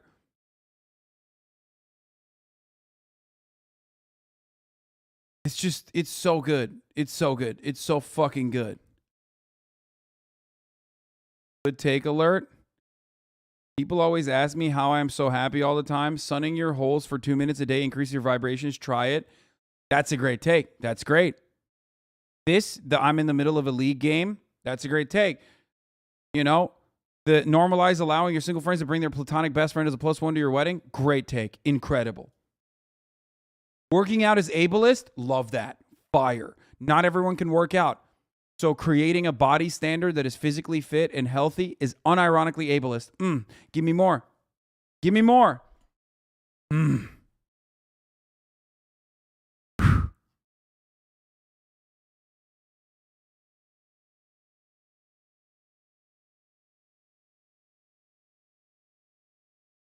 My dad told me I shouldn't take the student loan debt relief because people with cancer still have medical bills. This is the best take. Okay, that's kind of sad, to be honest. Actually true, though. No, the best part is when people look at like a completely psychotic take and go, well, wait a minute. That's kind of real, though. That's what's scary, though. Because like sometimes you fucking Twitter too hard or you TikTok too hard. Okay?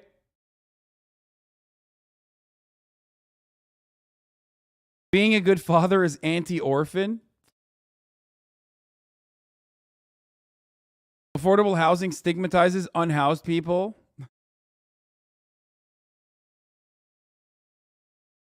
Implying that TERFs are only women is sexist. I love that.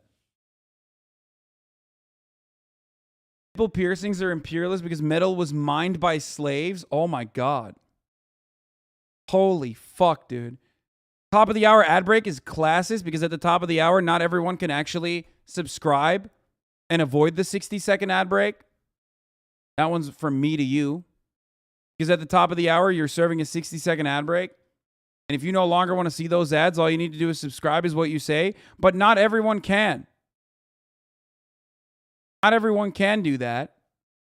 Oh my God. Is that Ludwig doing a fucking mogul mail on Twitch's falling apart? Come on, dude. That is some real spiteful ex-girlfriend hours right there. Because of Gideon's video? Okay, dude. Yeah, it's really... Twitch is really falling apart, dude. Thank you. Yeah, that's true. That's 100% true. Let's look at this fucking mogul mail. I'm probably going to disagree with this beautiful man. Okay? But what you can't disagree with is that the top of the hour ad break will impact you. Unless you're subscribed. For $5 or for free with a Twitch Prime. Or by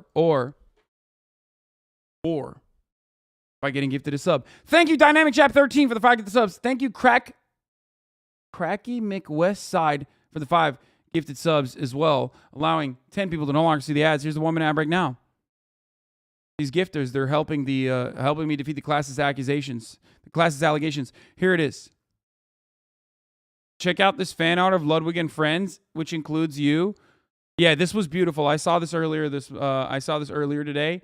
It was beautiful. It is a beautiful thing. Loved it.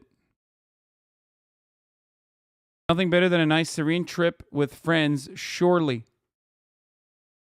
It's such a wonderful art style too. YouTube's going after Mark.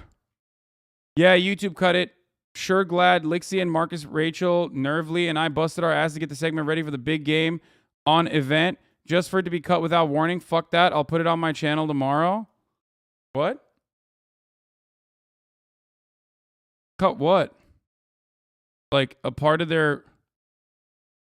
What did they cut? Did YouTube cut the rest of my segment?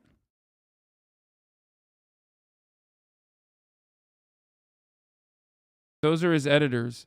Okay, but like what? My Twitch Prime won't let me sub. Can everyone help me fix this issue?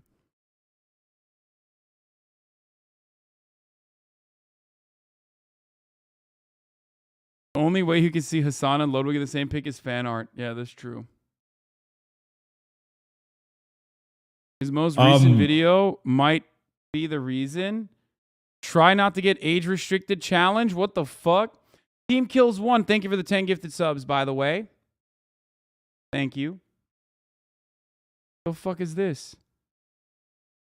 Markiplier, more like Darkiplier? Okay.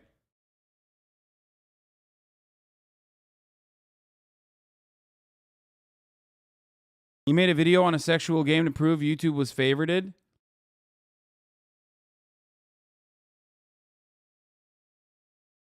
It's because Mark tried to see if he can get one of his vids will get age restricted, and this is YouTube's response. I mean, yeah, if he's going to goad YouTube into a challenge, then YouTube is, of course, going to do that. They can't show favoritism. A multiplier is simply... Okay, I hate this new type of joke. YouTube cutting your segment actually triggers people's PTSD from dealing with self-harm. Oh, stop!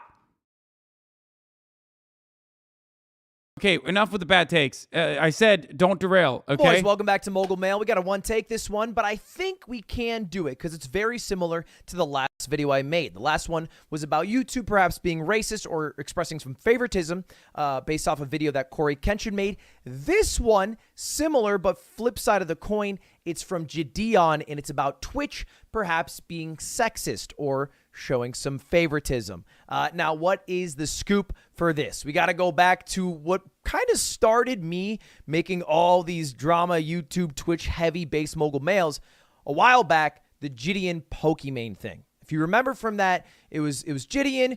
He got banned on Twitch after sending a hate raid to Pokey. He basically saw that Pokey was live while he was live on Twitch, said, yo, go spam L plus ratio in your chat in message per day, and people did, and then got a little bit more aggressive because if you give a little bit of leash, your viewers will take twice, 3 times as many. So a lot of people are, calling her a bitch, whatever, a lot of mean shit, enough to make her end stream. And then shortly after that, Gideon got banned. Pretty straightforward ban, all right? You do a hate raid, you're going to get banned. What was the problem was the aftermath of that. So the aftermath, Gideon went on a huge rant on Twitter, changed his profile picture to Pokimane without the makeup. It's tweeted like hashtag free Gideon, and Twitter was very, very mean to Pokey after that because it was like, oh, this is all Pokey's fault. Pokey did all of this, and it didn't get resolved for a couple of weeks until Gideon eventually met Pokey in person, and they made a video together making up, which is one of his most viewed videos on his channel. Has almost 10 million views. Pushing P with Pokimane. They are now on good terms. They are friends. I talked to Gideon through that. I made a bunch of videos about it, and it was all done. Except for one thing. He never got unbanned. They never unbanned him for his hate raid. They never unbanned him for the actions he took afterwards. It was an indefinite ban that quickly became a permaban. And there. What? Sean and Hasan walk into a bar. 5 minutes later, Ludwig comes running in. So, is Hasan dick riding Ludwig?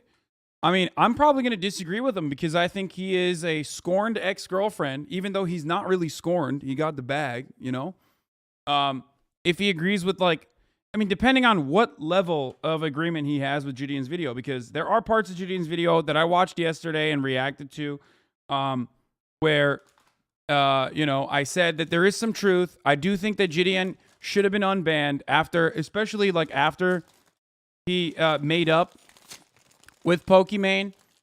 I also do believe that platforms don't know how to deal with black content creators and even their haters, which are, sometimes extra fucking insane. I did talk about that, and it's not just Twitch, it's YouTube and Twitch. Certainly. Okay. Do I think that I also said, and this is a conversation I had with Ludwig on my podcast as well, for the record.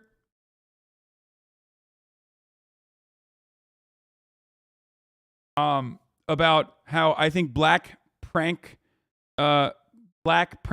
and black content creators in general have extra scrutiny from being black. They are perceived in a different way than white content creators are perceived. Okay. Anyway, let's see. There was a few outcries that he would, occasionally be like, hey, what's going on? Please unban me here. And radio silence from Twitch until yesterday.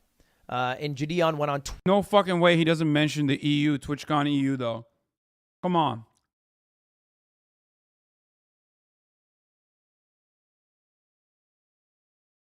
No fucking way he doesn't mention Twitter, them. And he started tweeting out a bunch of things because of a clip of a girl who had sex on stream. Okay, this is getting a little confusing. So let's back it up again. So that's context piece 1. Context piece 2. There was a girl. I don't know if I can even show this. I feel like I can't show this. Okay. All right. There it is. Okay. There was a girl who was on stream, and it looked like this, right? It looked like it was her, and it was her. She was like this, right? And it looked like she could just be talking like, "Hey guys." But if you spend a couple of seconds on a website that starts with P and ends with B, you might realize that she wasn't bouncing because she was grooving along to a song, but because someone was having sex with her from behind while she was streaming. That's a real thing that happened on Twitch.tv. Now, that's not a unique thing This happens a surprising amount on Twitch. There are a lot of women who even multi-stream from Chatterbait. I've literally seen like porns like this that I certainly didn't search. To Twitch, and it'll be like, you know, waist up, all business, fun. Hey, I'm just streaming here. Waist down, go to my Chatterbait. Uh-oh, I'm a little naughty. And it's like, it baits people into spending money for porn where otherwise they would not have to pay. It's basically the thing. And so that's a thing. And so this is not a new thing, but this person was having sex on Twitch, and she got banned. She got banned. And as Gideon quite emphatically pointed out, she got banned for 7 days. Just 7 days. Now, I've never been banned for my time on Twitch, but 7 days? Pretty. Exactly, motherfucker. You don't know.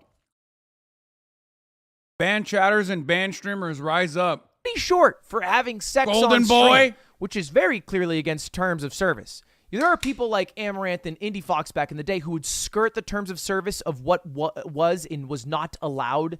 You know, they were clearly always riding a line for like how promiscuous they could get so they could attract as many viewers as possible while not getting deplatformed by Twitch. This isn't that. This is just, this is sex on stream. You can watch a clip if you want. It is blatant. You can see it through the reflection of the window. All right, it's not even subtle.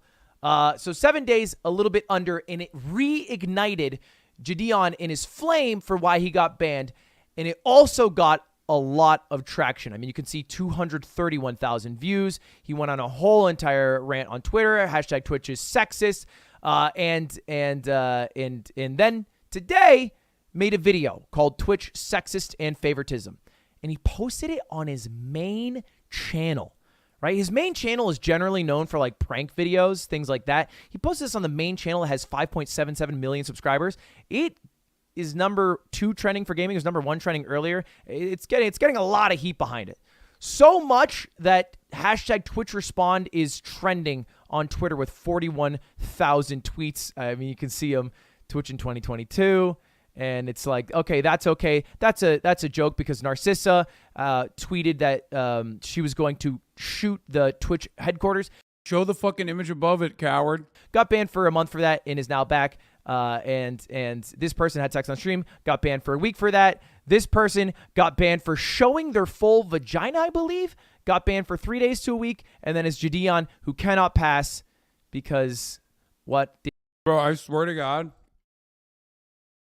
I can't tell if he's like farming for content, but like there were some ridiculous takes in that video. There's no fucking shot he's going to agree that like Twitch is literally sexist against men, I hope. Maybe this is a hot take, but nudity on stream is less bad than hate rating in my opinion. Yeah, of course, dude, of course. That's the point. That's Twitch's point. I made this point yesterday. Yeah, there is no way Ludwig says, like,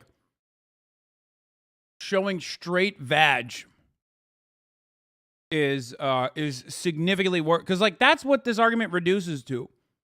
For a lot of dudes, it's the same exact argument we've seen over and over again on this platform with the hot tub meta, with all these different metas, which is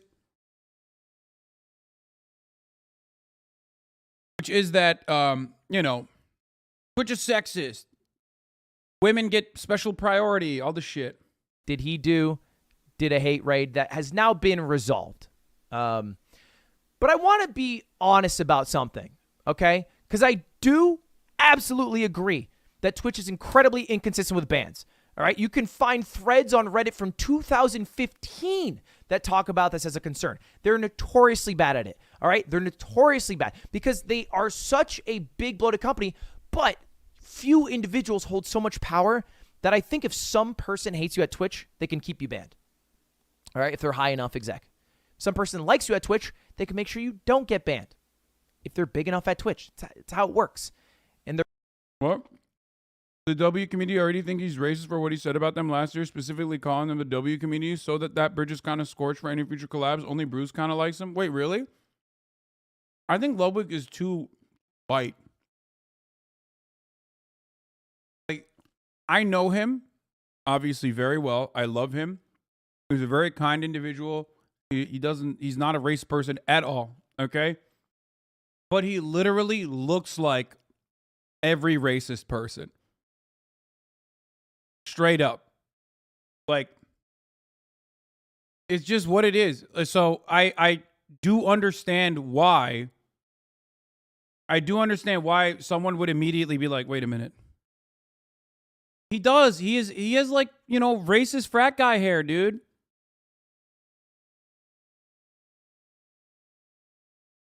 Dion likes Ludwig. I can't speak for anyone else. And it can't be the furthest from the truth. Like, I mean, this man is not. He is not at all. Like, not at all. Not even remotely.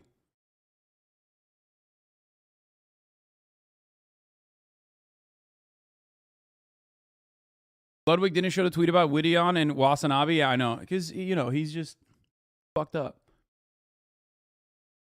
Looks like the caricature of every jock douchebag from a high school movie. I know, but that also...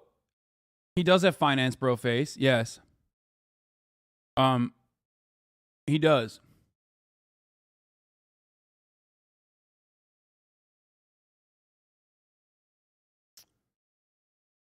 Bro, I'm sorry, but if you saw Ludwig in a fucking skin-tight polo tee holding up a tiki torch, you wouldn't be like, wow, that's out of place. Okay? Like, he looks like he'd be leading the motherfuckers. Okay?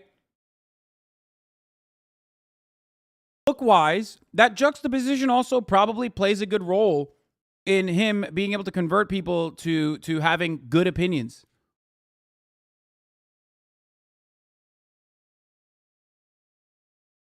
One of the kindest, nicest individuals I've ever met. Okay? Straight up. Love him. All right, even though he doesn't hang out with me all that much when I asked to, but it's fine. But he's named Ludwig, bro. His name is fucking Ludwig. He looks like a finance bro that played lacrosse in college. Okay? That's where it's coming from. It's like you have to avoid certain things as a bald guy. Okay? If you're a bald white guy, easy. Bald black guy, very cool. Bald white guy, is he racist? You have to avoid certain things. Ludwig can't be near tiki torches. Okay? You can't do it. Bald white guy, you can't wear Doc Martens. Sorry. It's out of the question for you. You can't do that. Ask Slime. I'm sure he would say it. He would admit it probably. There are certain things that are just off limits. You can't do it. Can't reach for the high shelf if you're a bald white guy. Can't do it. Who knows? Someone might see you. Can't get Nordic tattoos if you're a bald white guy. Absolutely not.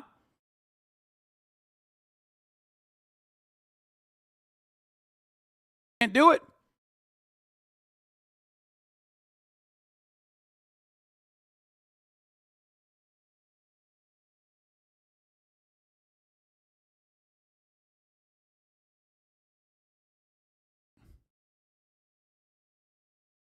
As a bald, I am excluded from Oakley's camo and combat boots. Yeah. Straight up. Are you saying bald white guys are more oppressed than bald black guys? Yeah, that's what I'm saying, Chatter. You got me.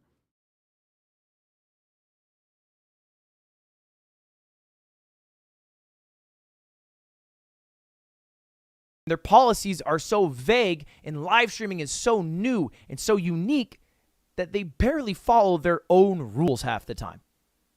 But clearly someone at Twitch does not. So you disagree with stereotyping, but admit it's inside of everyone, whether they like it or not? Oh my God, here it is, bro. Here it is. This makes me want you to explain your take on stereotyping. Very interesting. I made a joke. You're trying to turn this into tribalism and how that justifies literal fucking Nazi behavior.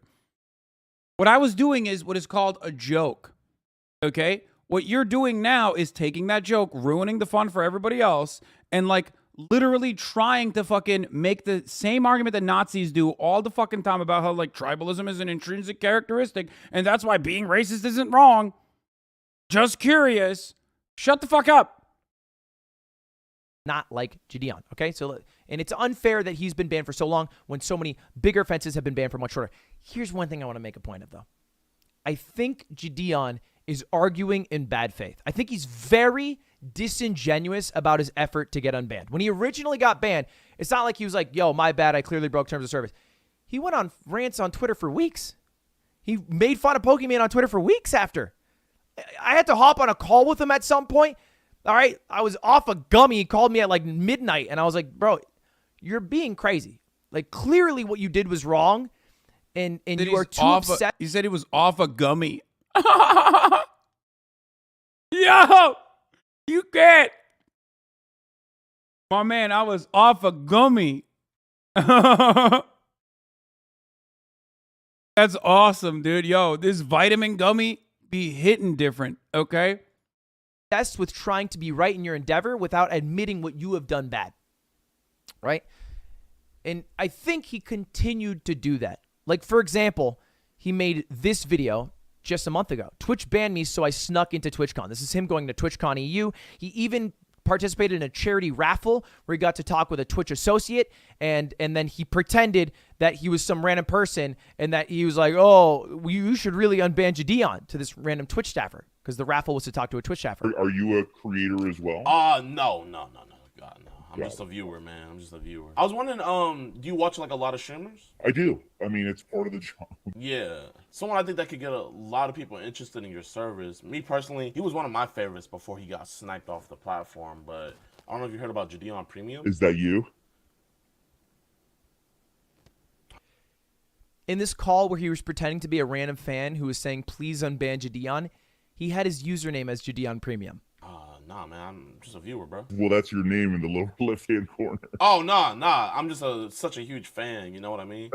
Yes, of course. But and that conversation I don't think proceeds that's to go real. nowhere. But it feels like he is simultaneously trying to have his cake and eat it too, where he's saying Twitch is being unfair. Please unban me, which I totally get. But then also skirting around in trying to go to TwitchCon EU, cause a little bit of ruckus.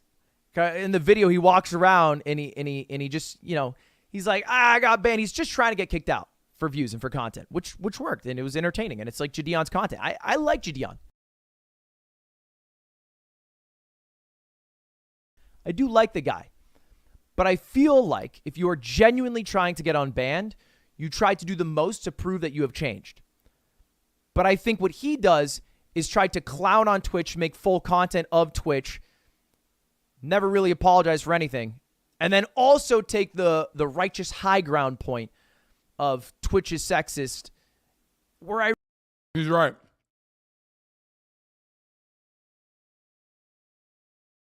You won't make a video like this if you like the Really guy? No. You can be honest.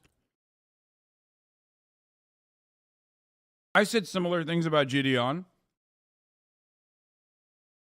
I said pretty much an exact same replica of this fucking argument that Ludwig came out a day later, for the record. However, there was additional takes that I had where I dove in to a larger conversation about racism and moderation, all this other stuff. But I didn't also make it seem like up to the halfway point that, you know, Gideon was completely justified. And I also addressed the sexism stuff more. I don't know if I don't know why he hasn't yet. I just think that they probably don't appreciate how he has treated them, because I think it's a bit disingenuous. Having said all that, I always side with the person versus the mega corporation. I don't give a fuck about the mega corporation, whether it's Twitch or YouTube or whoever. I always will side with the human, because humans have much less power. They have much less resources. All right? So even if he's arguing in bad faith, bullshit, I still think it's worth being on his side. Straight up. I don't think this is as analogous as Corey Kenshin in his ban from YouTube, because Corey is like one of the most brand safe creators on YouTube. Like, really does absolutely nothing wrong except take breaks. And then for whatever reason gets in trouble. Gideon is a troublemaker. He just is. That's it. And that's his content. That's why people love him. It's because he's willing to be a troublemaker where everyone else is a little uptight, right? He's willing to get into a line for Tommy Innit, pretend to be a huge Tommy Innit fan, you know. That's cap. Ludwig would 100% not be on the side, and this is not what Gideon did, but Ludwig would 100% not be on the side of someone who isn't just like a prankster, but like straight up racist. You know what I mean? If a straight up racist person gets banned, and then they fucking come out and against Twitch, like Ludwig's not going to turn around and be like, oh yeah, I'm still on the side of the small person against the mega corporation. There are justifiable bans and there are unjustifiable bans. Gideon's original ban, or at least the duration, the permanent basis of that ban was overboard for sure. I think that he could have absolutely gotten unbanned eventually, okay? I don't think he took the necessary steps to get unbanned, as Ludwig also pointed out in this video. And I think that the TwitchCon EU move made it permanent that he's not going to get unbanned. Now, not only that, but also this video that he posted, the video that Gideon posted that I reacted to yesterday, which I'm surprised it hasn't been posted yet. The video that I reacted to yesterday from Gideon hyper-focuses for the most part on like Twitch being sexist against men, which is a laughable concept, and that men are fucked over by the Twitch terms of service because women are able to show titties, show pussy, and get unbanned. He even brought up a trans person, a trans woman that was that had like that insane fucking take about like, you know, shooting up the Twitch headquarters or whatever. And there was a lot of missing context in the arguments that he had cultivated. But not only was there a lot of missing context, but also on top of that, it's just a bad argument overall. I don't think that Twitch has sexist policies that help out women. Just like I also don't think that Twitch itself is that was some borderline red pill shit. Yeah, he's just just using that as the wave, I think, to make his video pop off even harder. You know, Twitch sometimes was banning guys for taking shirts off. Really? I mean, they're most likely. The thing is, Gideon isn't afraid of saying sorry correctly. That's why him and Pokemon are friends. So I don't know why he didn't get unbanned the right way. That's what I'm saying, because I think he wanted to just make more content off of the ban instead. Maybe he didn't realize that like Twitch would 100% be like, yeah, fuck that. No, it's over. Then what would you say about the arguments he made for Kai or Rage? Well, that's different. We're talking about racism. I do think that all big Silicon Valley tech platforms, even if they're not like overtly racist, obviously, even if they're well-intentioned liberals in most circumstances, usually have a hard time with moderating black content creators and the extra negative hate botting and hate rating that black or other marginalized content creators receive. And a greater example that Gideon could have used if he genuinely cared, if he was trying to make like a better argument, would have been the Stop the Hate Raid campaign that happened on Twitch. If you recall a while ago, where smaller black content creators and smaller marginalized LGBTQ content creators were getting hate rated and hate botted and targeted non-fucking stop by awful Nazis on the internet off of like Discord and Discord servers and whatnot. And they did not actually move quick enough to deal with it. They had a really hard time originally. So, you know, The worst argument that he could have used, he used, but it's also the best argument he could have used for a bunch of fucking Andrew Tate fanboys, okay?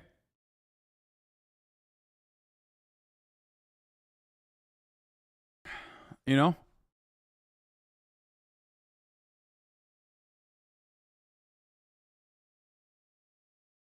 To like half clown on Tommy, half make content. But then he has to also own that that's what he's doing. It's not trying to be nice and trying to get along with everyone. It's never been his thing, even though he is pretty good at getting along with people. So anyway, it's trending all over Twitter, and it seems to not be slowing down at all. I think he even tweeted out yesterday. I can't find the tweet. I think he deleted it. That Twitch tried to remove the hashtag, which I fully believe they might have the power to do so. I could believe that. I will say on an ending anecdote, I remember one time on Twitch, I was watching media share videos, trying to make me laugh. Donate a video. If I laugh, I lose, whatever. And one of the videos came up, had like a bunch of cowboys slapping their ass bare nude, mimicking the sound of like a motorcycle engine revving up. Really funny video. I laughed instantly. But you can't show a naked butt. And so I was meant to get banned for 3 days. However, it was kind of like a homie move from a couple people at Twitch. They were like, hey, we went through, talked to some higher execs. You have a squeaky clean profile. I think I was a favorite back then. Okay, people would say I was the golden boy of Twitch or whatever. Dog, he was always the favorite. What the fuck do you mean, Lud? This motherfucker running off with I was not considered the favorite boy of Twitch when he was. And he even was when he left. Okay, calm down. And they didn't ban me. But I think, I know full well, a bunch of other creators who did the same thing probably would get banned. And I think a much bigger problem to talk about is how Twitch, it feels like, ignores this new side, this new whole circle of content creation that is taking over their platform.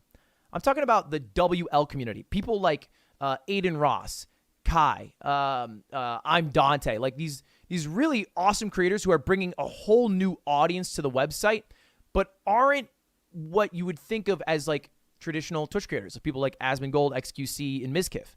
And people who also... Wow, no mention. I'm so washed, bro.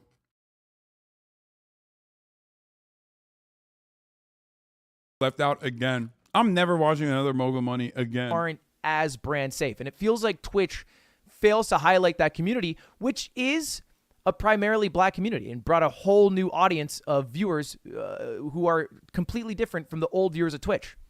And to me, that's also a huge issue that probably should be talked about a bit more. Why are they being ignored? I mean, they're literally some of the biggest creators on the website. 100%. So anyway, something to mull over. I'm sure it'll be a hotter button issue in the next few months when those... I mean, this take is pretty... Does anyone have the fucking... does anyone have... My react on this popped off, you said?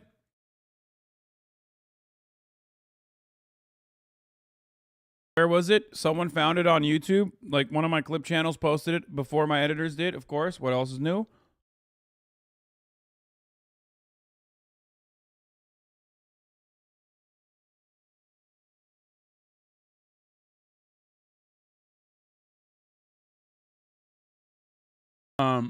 Hold on. Editors are in here right now, actually. Hasan Abi Productions. Hasan responds to Gideon. Gideon called out Twitch. Hasan Abi reacts. Okay, none of these popped off. These are only at 23K views and 41K views combined. Didn't you try to bring this up with Lud in your Fear and episode and he disagreed then? Was that on the free side or was that on... Or wait, we did the Ludwig episode before that, actually. So let's see. I think I did. I literally brought this up. I did. Fear and is almost at 100K, by the way, which is pretty cool. 100K. Where it's like, hey, this... Do we have a time code? No, we do not.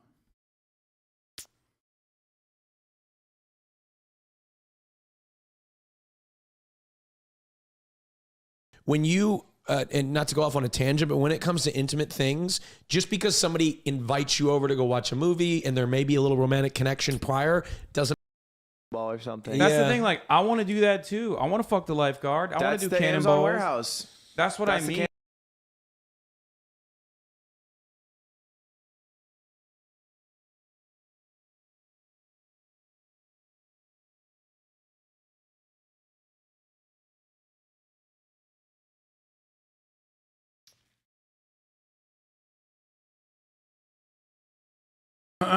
Is that Austin show? He said, I heard my voice. God damn.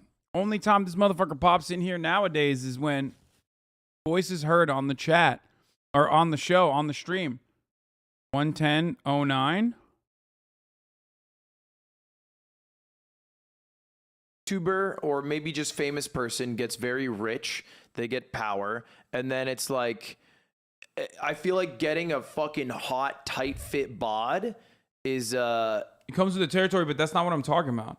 I'm talking about the amount of work and dedication that you have to put in to be able to actually like fight in the ring, even if it's yeah, Jake Paul's a great fighter. Yeah, he's even probably, if like actually good now. Yeah, I agree with that. Even if it is like I have friends who are who fight train. I have friends who are. Are you sure this is the right time code? Let's talk about your depression real quick. My depression. Yeah, I'm not depressed. Tomorrow, yeah.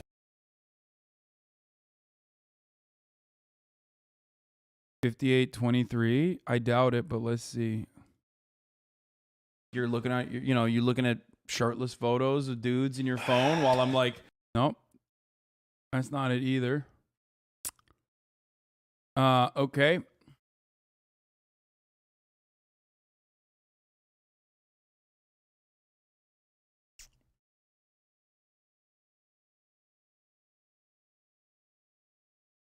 The time it's just like you're just spectating his stream.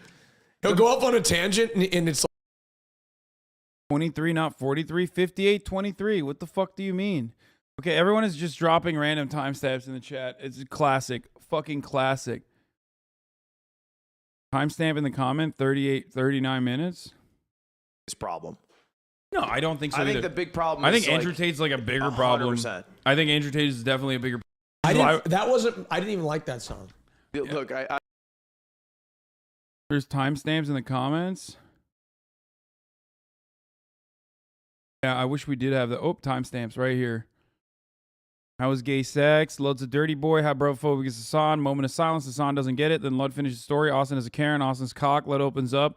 Bone picking. Hasan is a good host. Hasan is old. Gideon streaming content.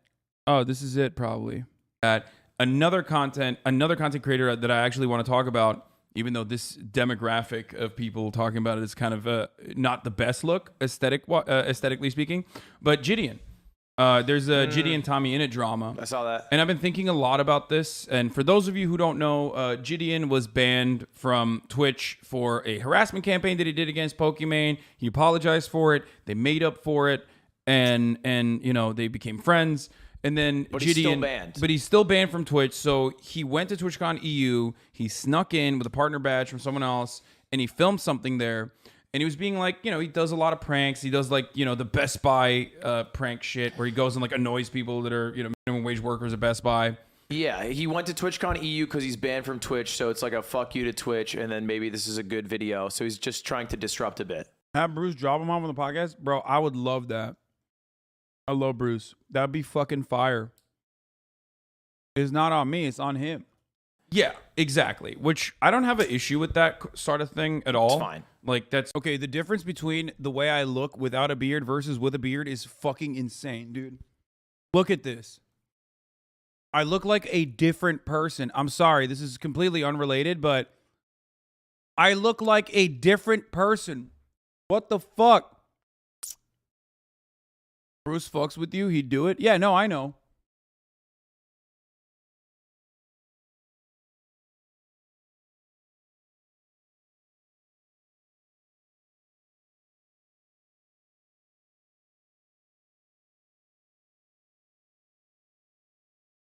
I didn't lose weight since then, chatter. I'm literally wearing this t-shirt last night. that's what you're doing. The part of which was like controversial is that he went to the Tommy Innit meetup, and there's a lot of Minecraft stands there, obviously, and he was like, yelling, and then they said that he was harassing them, like the Minecraft stands. There was a huge line for the meet and greet that was closed, and he clout cut through line because one of the guards was like, "I know you." He's like, "Get me in the line." So they like brought him to the front, and then he was like just overly excited, screaming for Tommy. He's like, "Tommy's the best. I love Tommy. He's so hot. I fucking love Tommy." Like pretending to be a fangirl of Tommy as like a joke, but like ran that bit for like 45 minutes into the ground, and then he got beef with girls around him who were just Tommy Innit stands. Yeah. And then Tommy talked about it. He was like, there was Tommy tried to reach out to him after.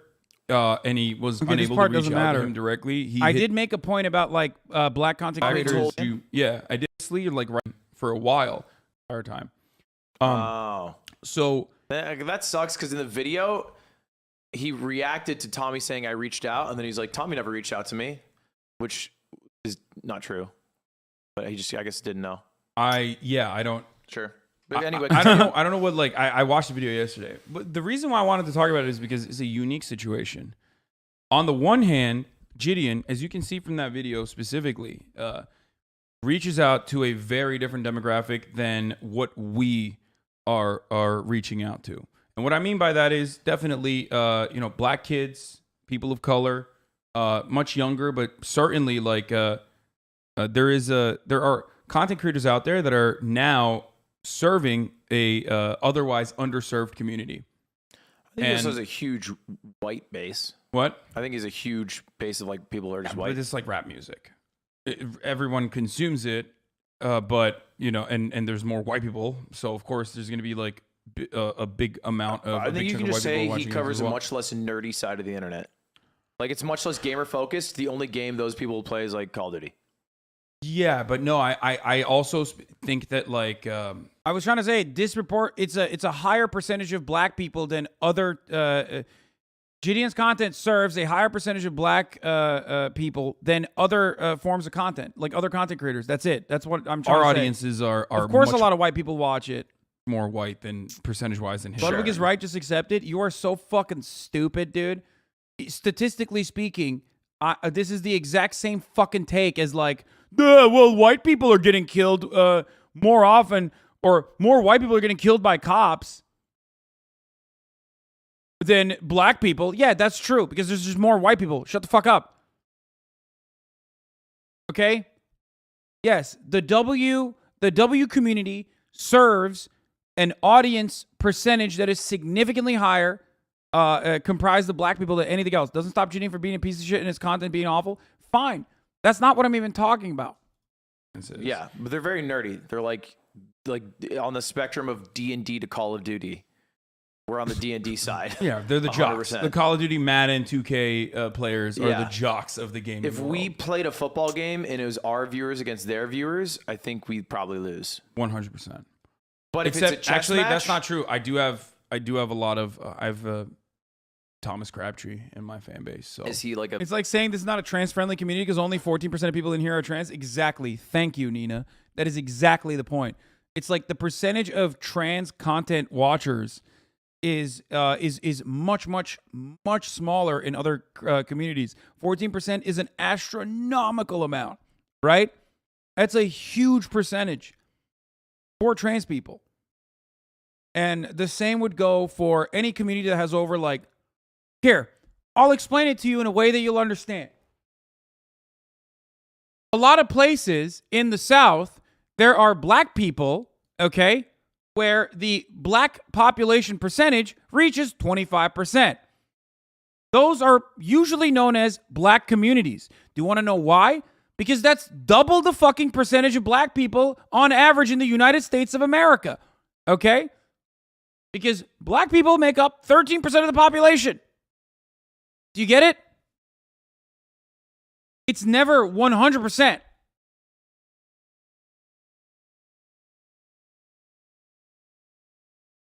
I am currently just describing statistics now. I don't even know how we got here.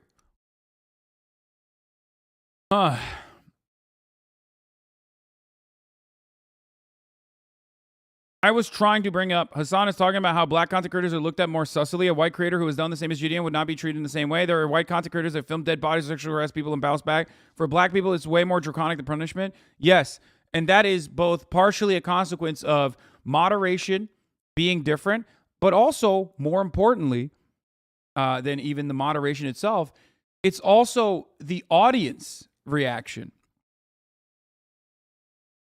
And the same goes for me too. Like, I'm white. I'm a cisgender, heterosexual white man. Okay? So when I say some shit, people listen to it very differently than they would if a trans person was saying these things, if a black person was saying these things.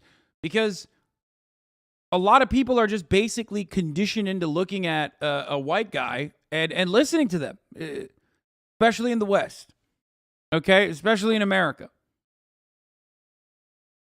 The opposite of that is true for black content creators, where they have to go above and beyond. They have to clear a much higher standard. You understand?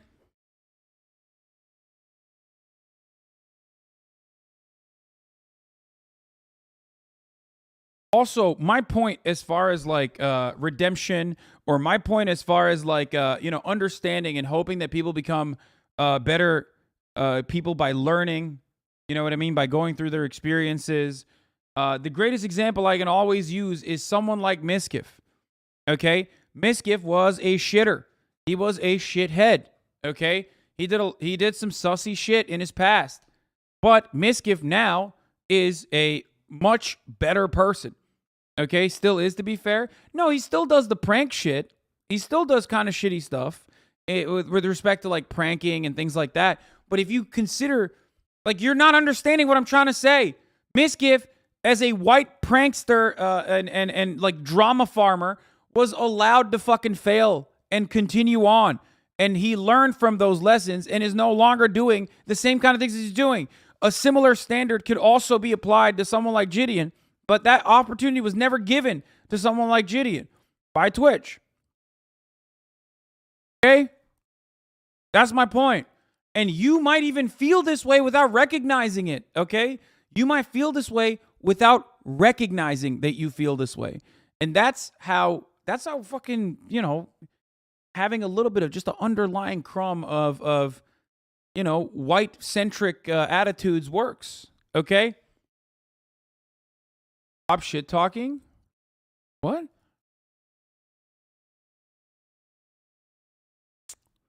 He didn't escalate the situation at every point of his ban. Absolutely. Which is why I'm saying that he's responsible for his own demise here for Twitch. All right? I'm talking about before GDM pulled the TwitchCon thing, okay? You understand? Before he did the TwitchCon shit.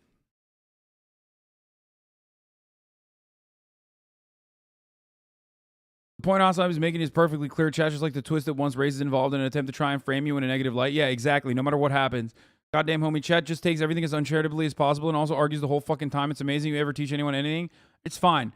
I get my point across to like 20,000 people.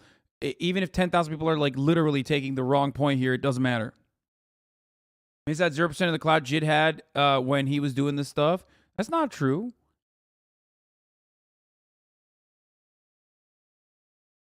Proportionally speaking, Twitch was a much smaller platform at the time, and Miskiff got banned, right? And he got unbanned. He did some things that didn't even meet the metric of like being ban worthy or whatever.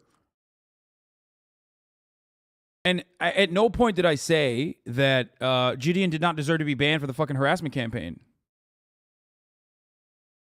If a black content creator did what Jake Paul did with the Suicide Forest incident, no shot he goes on to work in the WWE. I think so. I agree. There are a lot of, or not Jake Paul, Logan Paul. Yeah, sorry. Logan Paul did that, not Jake.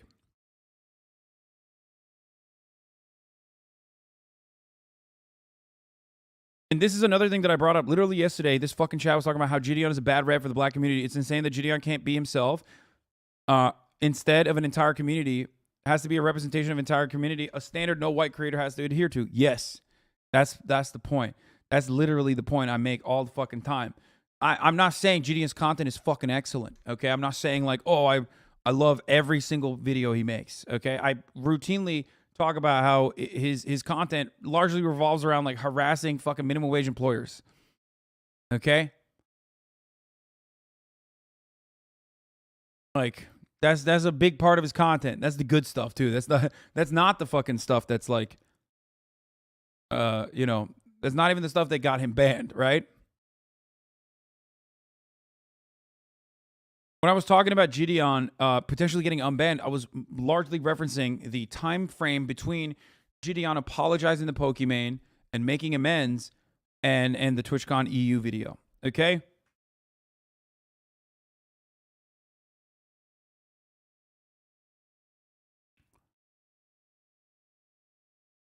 You understand?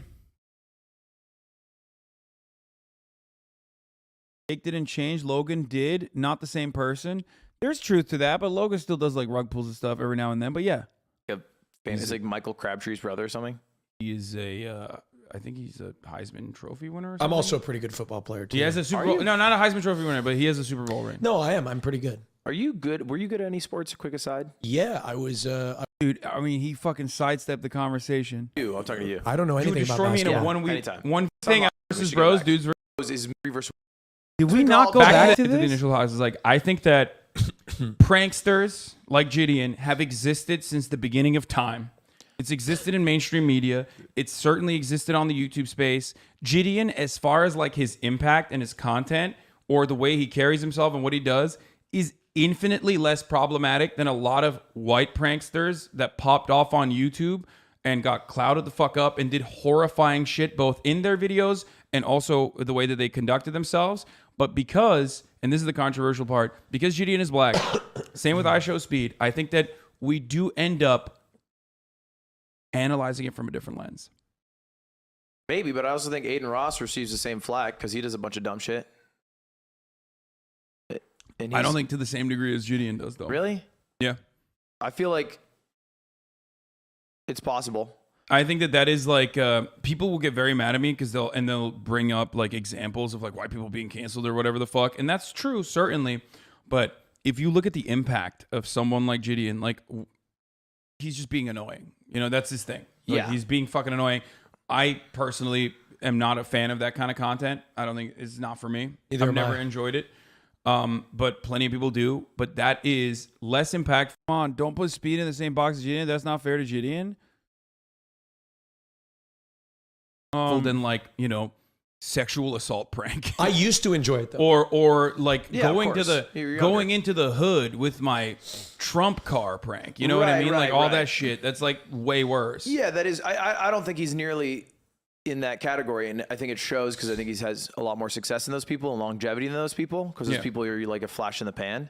But I think for this specific example, like I think Tommy reacted in a way because of how his fans felt about it. Oh yeah, no, I wasn't saying the way that Tommy reacted. And then I think also Gideon was like super disingenuous about how he phrased it because he's almost been like, damn, they were trying to put a smear campaign against me. What if I was genuinely a Tommy fan?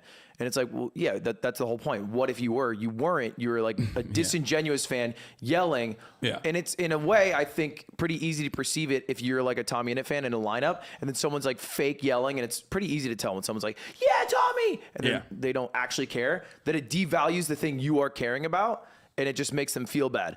I don't think they have to fucking go out of their way to like try to kick him out, but yeah, he probably made everyone feel like a bit worse in the line. 100%. I agree with you on that. Absolutely. And I don't think he cares about that. I don't think he's ever considered that in his life. And I think that's the life of a guy who goes around and films YouTube videos in public, is you can't care about that. Yeah. Otherwise you're Gideon was permabanned so quick, but white people doing the same get a slap on the wrist? No. You're wrong. Any content creator, black or white, of Gideon's size goes after Pokimane in the same way that they do, okay, with like 10K, 15K fucking live viewers on Twitch. It's one of their first ever Twitch streams. They're getting banned immediately. You're wrong. The problem is, are they going to get unbanned? And I think that I can't say with a certainty, but looking at like past transgressions of white content creators versus black content creators doing similar shit, I do think that Gideon is viewed as someone who has far greater negative impact on a population of people than white pranksters are, because white pranksters are not seen as like the only singular representation when they're under a microscope. They're not seen as the only singular representation of all white people in the same way that all black people are. And that's the point. You get it?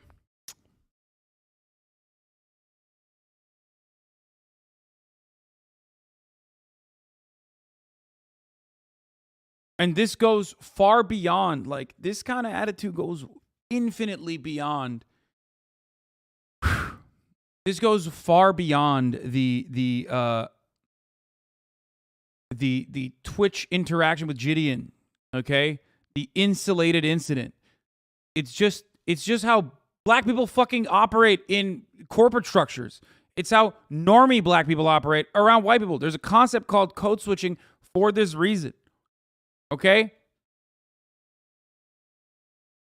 Black people in every facet of their existence, if they are in largely white spaces, which is society in general, outside of like black only spaces or largely black spaces, okay? Most of society is white centered, okay? I'm talking about America, right?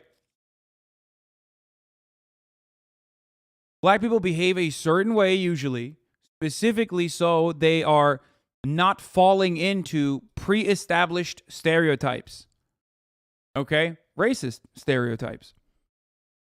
Another reason why they do it is because they do not want to look like the, God forbid they do something that is seen with an additional microscope, an additional ounce of scrutiny that would then also cast that then also basically fucking says, all black people are like this because every black person doing something is seen as a representation of the entire black community. That is the same for every marginalized community, by the way. It's the same for trans people as well.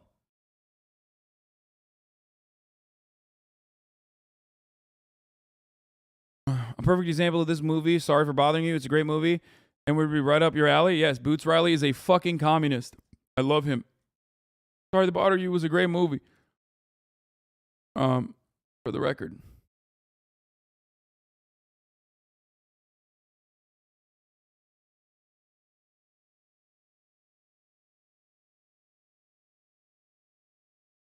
Do not drink, do drugs, or own a gun strictly so that if I end up in any legal trouble, every single person I know knows that whatever they try to say I was doing related to those things would be impossible. I was literally told by someone in North Dakota that I made them think of black people differently. Yeah. I mean, that's why the concept of, oh, he's one of the good ones exists, right? Which is an inherently racist concept. Like, that's why white people will literally fucking qualify, racist white people will literally qualify that, like, oh man, I talked about this with Super Mega actually. Fuck, I hope when that podcast comes, you'll see it when the podcast comes up. But we literally talked about this, like, because I asked them, like, what the most racist shit that, like, what the most racist shit they encountered in South Carolina was.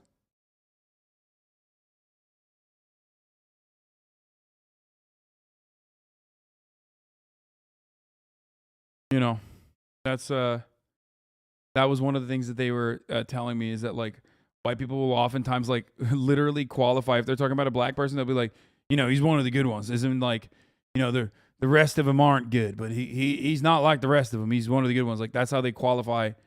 That's how they qualify.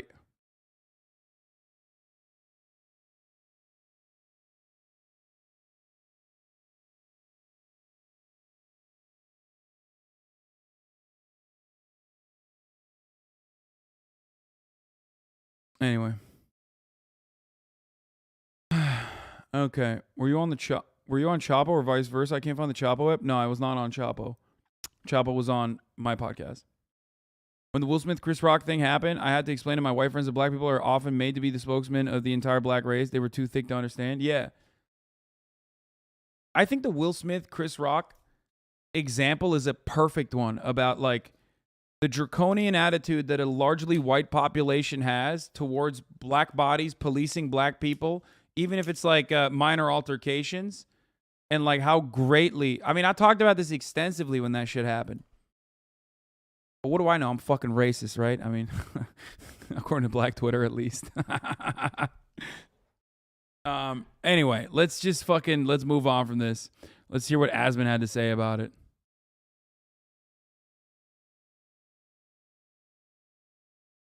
Down and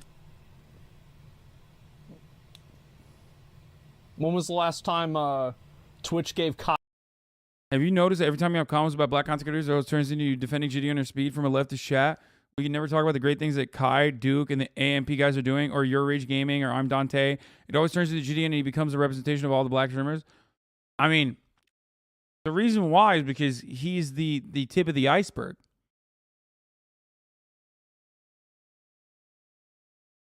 That's it. That's the reason. A shout out.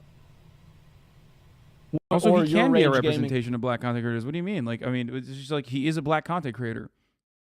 He has his own space. He's controversial. Or Bruce, drop him off. Kai has been grinding every fucking day. I've been watching Kai since he had like 8K viewers. Not a single shout out. And if his content is unacceptable on Twitch and Twitch doesn't want to support it, then why is he on the platform? What is this? Also, on top of that, a big thing with Kai is he brings an audience of people who are completely fucking unique. There's not a lot of people that go and they watch a Zach Rar stream than they watch a Kai stream.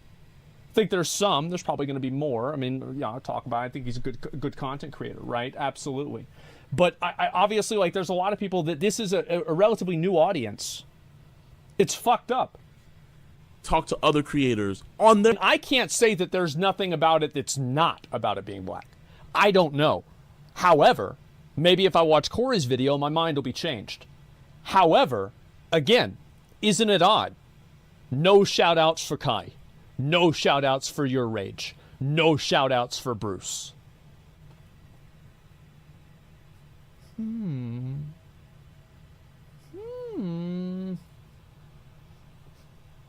Maybe it's because they all stream at night and all the Twitch staff is asleep, and so they're always asleep and they never get to see the streams. That must be it, guys. That's what it is. I guess so. Do you get shoutouts? I've been featured more than all three of them combined. Yes. I don't get a lot of shoutouts. I don't have a great relationship with Twitch, but I get featured more than all three of them combined. And so, I don't know, man. I feel like he's riding coattails here. Maybe you can say maybe it's racism. It's impossible to know. I think that he's just sharing his opinion. And again, like, and this is like it's easy to see things from your perspective, and sometimes it's harder to see something from somebody else's.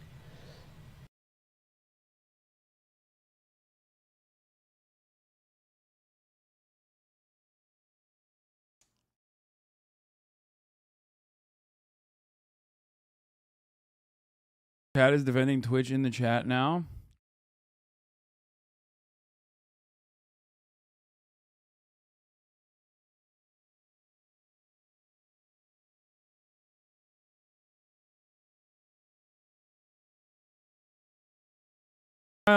Anyway, to be the most charitable to Twitch, after watching Ludwig be uncharitable to Twitch,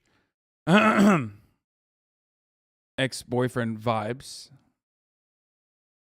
Maybe Twitch will take notice of this, and maybe Twitch will take notice of this and do a better job of like hyping up their massively growing base of black content creators, and also not only that, but also their growing base of black content watchers. Okay.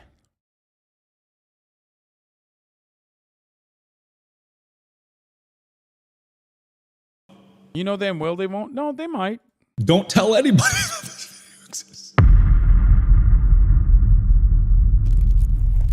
Wait, you're just not gonna comment on what Asman said?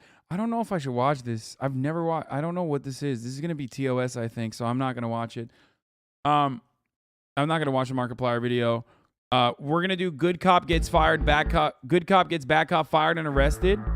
Out Some the propaganda. Who and what and the right and wrong of police interactions. This episode covers use of force, officer obstruction, and official misconduct, and is brought to us by Cameras Everywhere's channel. And we Be got sure a to new check out box the video, description below and too. Give them the credit that they deserve. On July 26, 2021, Officer David Lance Dukes of the Orangeburg Department of Public Safety responded to a call regarding a man banging on a townhouse door, allegedly with a gun in his waistband. When he arrived on the scene, Officer Dukes immediately drew his gun and ordered 58-year-old disabled man Clarence Gaillard and his cousin Mario Julian, who were standing in the parking lot outside the townhouse, to the ground. Hey, let me see your hands.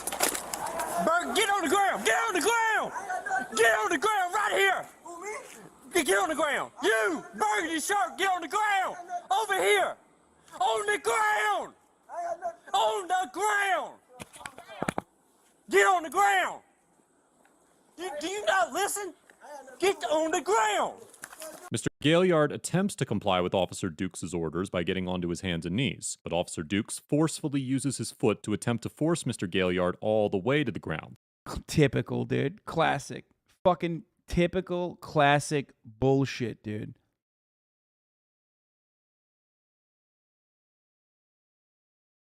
Classic.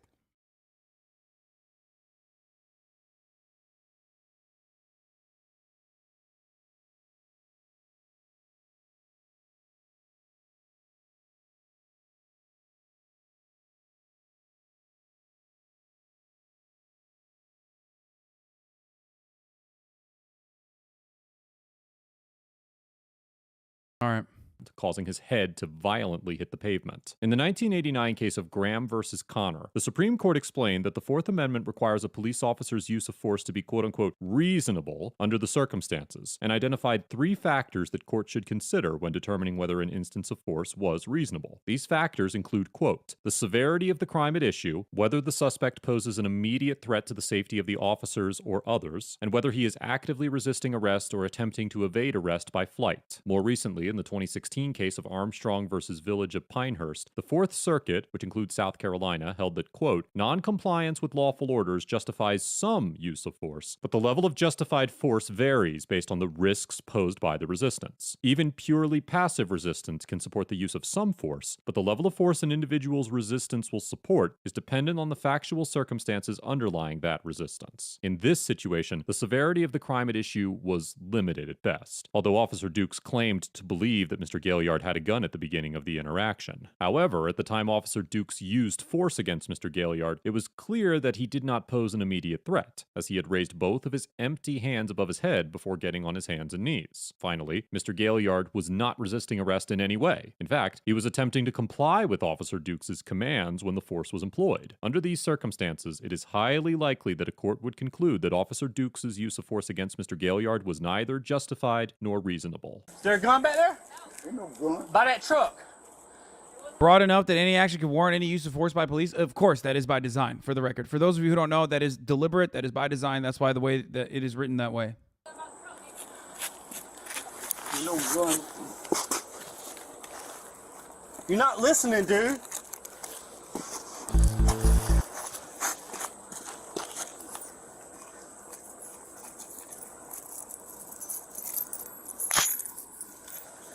Bro, you got a gun on you, man? No, I ain't got no gun. All right, I I'm don't just want asking. no gun. I don't Turn want back over. Hold on, you watch him say. Okay, I gotta pee real quick. I'll be back in a second, okay? He had something.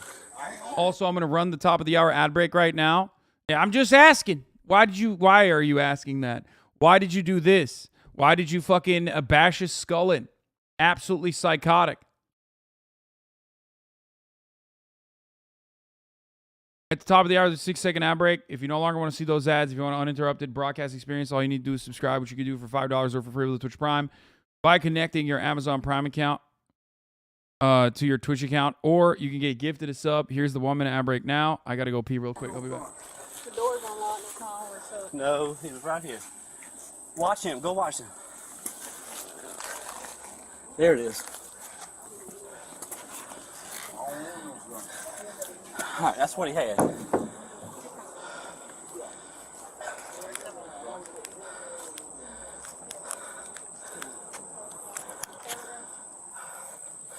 right, who's the complainant? All right, get him up. Put your leg up.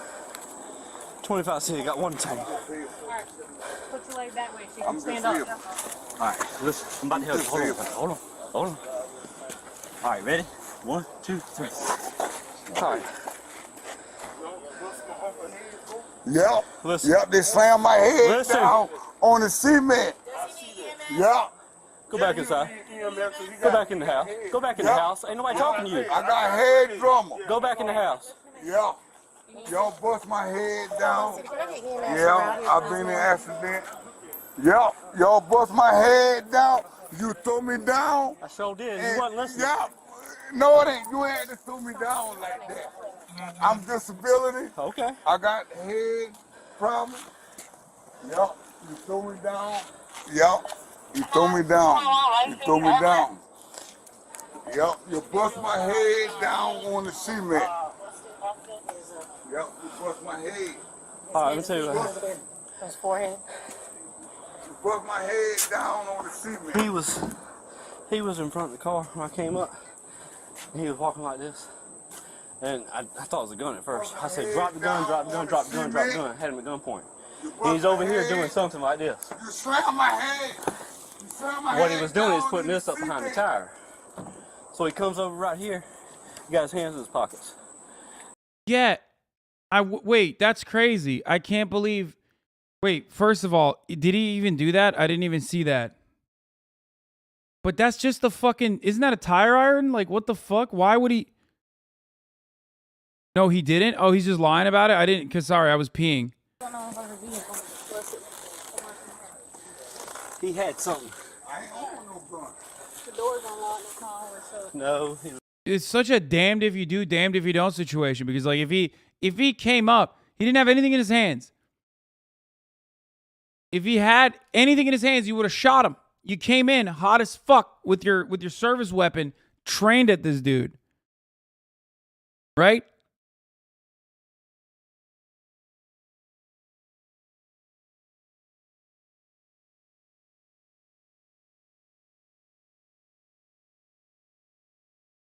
Like, you're ready to fucking shoot him.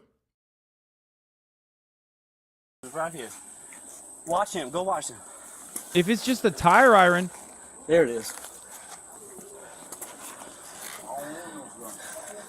All right, that's what he had. What the fuck is that? That's nothing. I thought it was a tire iron. It's just a fucking stick. That's what he had. The fuck is that? That thing didn't even put a dent in the it's duct tape. I thought that was a tire iron. What the fuck? You can't even have like a stick with duct tape on it. What the fuck is that?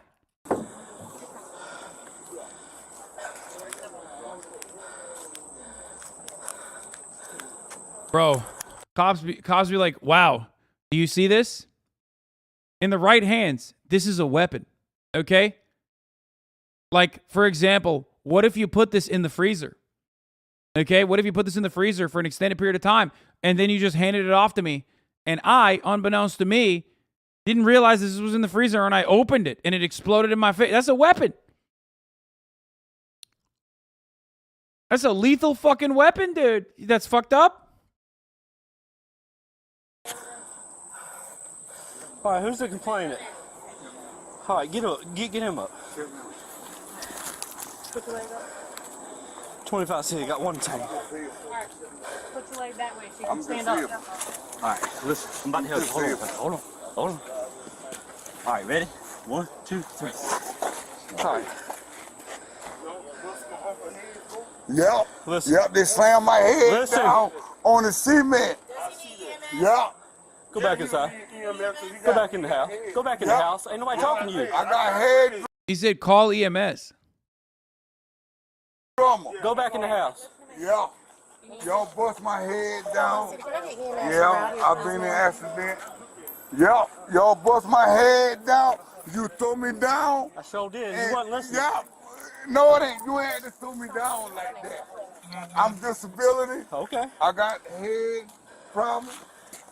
Yep. You throw me down. Yep. You throw me down. You throw me down. Yep. You bust my head down on the cement. That other person could absolutely stand out there, except the main reason why that fucking person walked back into his own house is not because, like, it's illegal for him to stand out there. It's outside his own goddamn house. He could totally fucking stand out there all he wants. It's out of fear. And very reasonable fear that he doesn't want to be the next guy that they bust the head of. Okay? That's the reason. Yep, you bust my head. All right, let me tell you what. His forehead. You bust my head down on the cement. He was in front of the car when I came up, and he was walking like this. And I thought it was a gun at first. I said, drop the gun, drop the gun, drop the gun, drop the gun. Had him at gunpoint. And he's over here doing something like this. You slam my head. You slam my What head he was doing is down putting on this up behind the cement. tire. So he comes over right here. He got his hands in his pockets. I'm telling him, let me see your hands, let me see your hands, let me see your Why you hands. bust my head then? He wasn't listening. No, it ain't. He got the, like this right here, You grab me, and we went onto the and ground. you bust my head. Officer Dukes claims that when Mr. Gaillard was walking from behind the white vehicle, he believed that he had a gun and repeatedly told him to drop it. Officer Dukes also alleges that once Mr. Gaillard stepped in front of the vehicle, he had his hands in his pockets and repeatedly ignored requests to show his hands. However, the body cam footage shows that Mr. Gaillard actually had his hands above his head, and that while Officer Dukes repeatedly screamed at Mr. Gaillard to get on the ground, he never asked him to drop a gun or show his hands, likely because Mr. Gaillard's hands were visible throughout the encounter. An incident report filed by Corporal Brandy Smith, who was also on the scene, states that while Mr. Gaillard was walking from the passenger side of the vehicle, he appeared to have... Why is he lying? It's all on his body camera. Great question. Because cops lie all the fucking time because they can get away with it. In most of these circumstances, especially if you're not like a gigantic asshole that other cops don't fucking like either, on the force, you will 100% get away with that shit. Who's going to check? Other cops are going to check. That is if they escalate this, okay? You understand? This kind of stuff rarely ever gets escalated to internal affairs.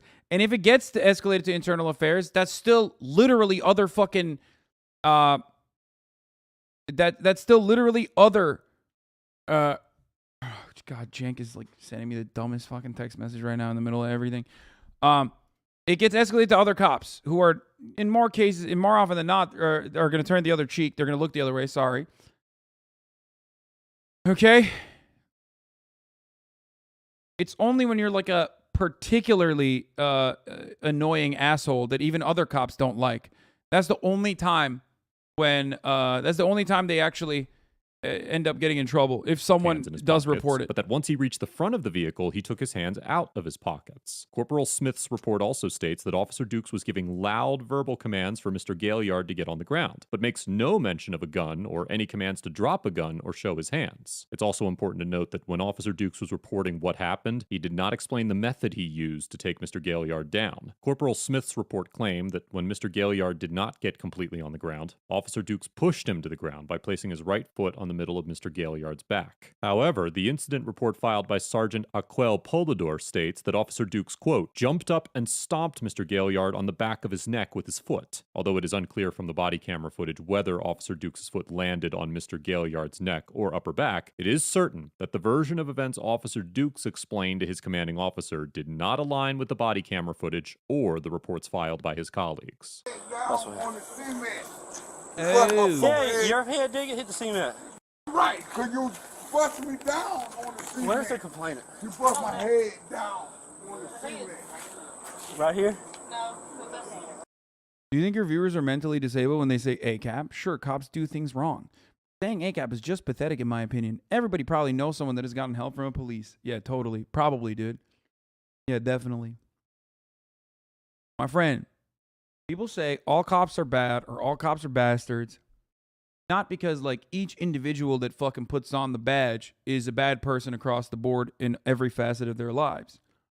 They say that because when you do put on the fucking badge, you have to do cop shit. And doing cop shit means upholding all fucking laws. Doing cop shit means protecting and serving the interests of capital rather than protecting and serving the interests of the people you are supposed to be protecting and serving. Okay? So a cop might be a good person when they're not a cop. You know, maybe. Someone might have even joined the force under positive assumptions, under the assumption that they're going to be like a nice person that ends up, changing the attitude of the force, or a nice person that just wants to help out his community, his or her community.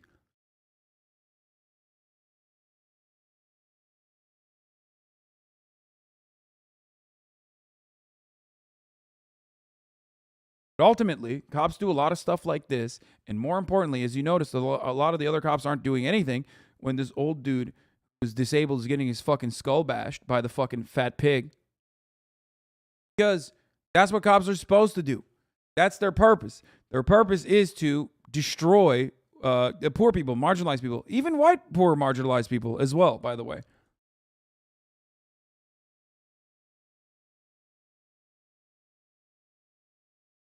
You fucked my head. You fucked my head. Where's the complaint? I'm trying to get the name of the complainant. You bust my head. What are we doing? I guess Sam was going to check him out. There ain't nothing about here wanting to press charges on. Who called? I'm not sure. Take him out of cuffs right now. I mean, because that's what we got. You have to use your force. Yeah. No doubt. Yeah. Slam my head down. Dude, I didn't know what his intention was. You need to have a look at the camera. All right. The officer did wrong. Slam my head down. Bust my forehead. Damn right. You gonna pay me for that shit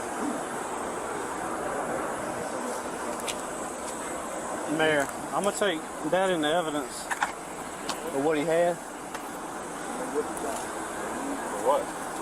Well, I mean, that's the reasons I did what I did. You know what I'm saying? That's where I'm coming from. How does marginalizing poor people protect capital? What do you mean? You're separating the poors from the rich. You don't want the fucking disgusting poors to come into your neighborhood and stink up the place. What the fuck are you talking about? You don't want the disgusting working poors to get together and organize and do a fucking protest outside of your work. You don't want the working poors to get together and organize in their workplace and, God forbid, do a work stoppage, a strike. Someone needs to bust their skulls in and teach them a fucking lesson. Who's done that historically? I'm sure you live in the hood, bro. No, of course I don't live in the hood. What the fuck do you mean? I'm in West Hollywood. What does me living in the hood or not have anything to do with this? I'm not saying I live in the hood either. I've never said that. You dumb bitch.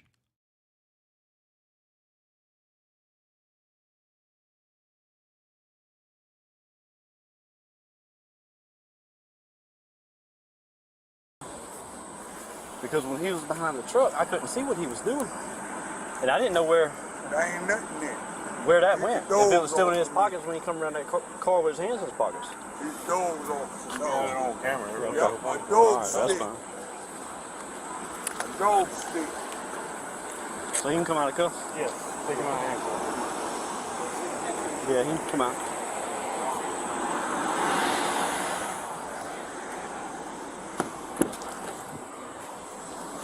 Oh, Lord.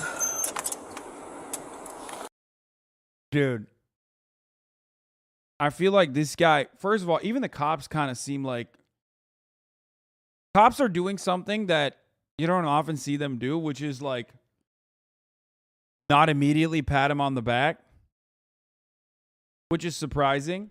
Even they kind of are looking at him like, bro, you fucked up.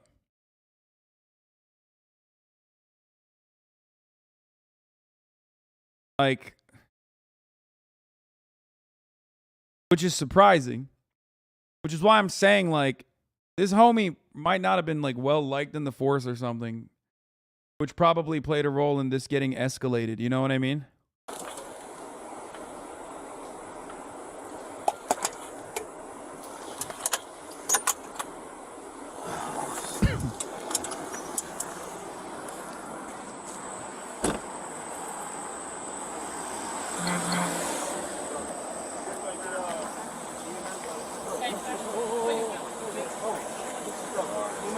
Ibis, hold it. You want me to check it out? You mind looking?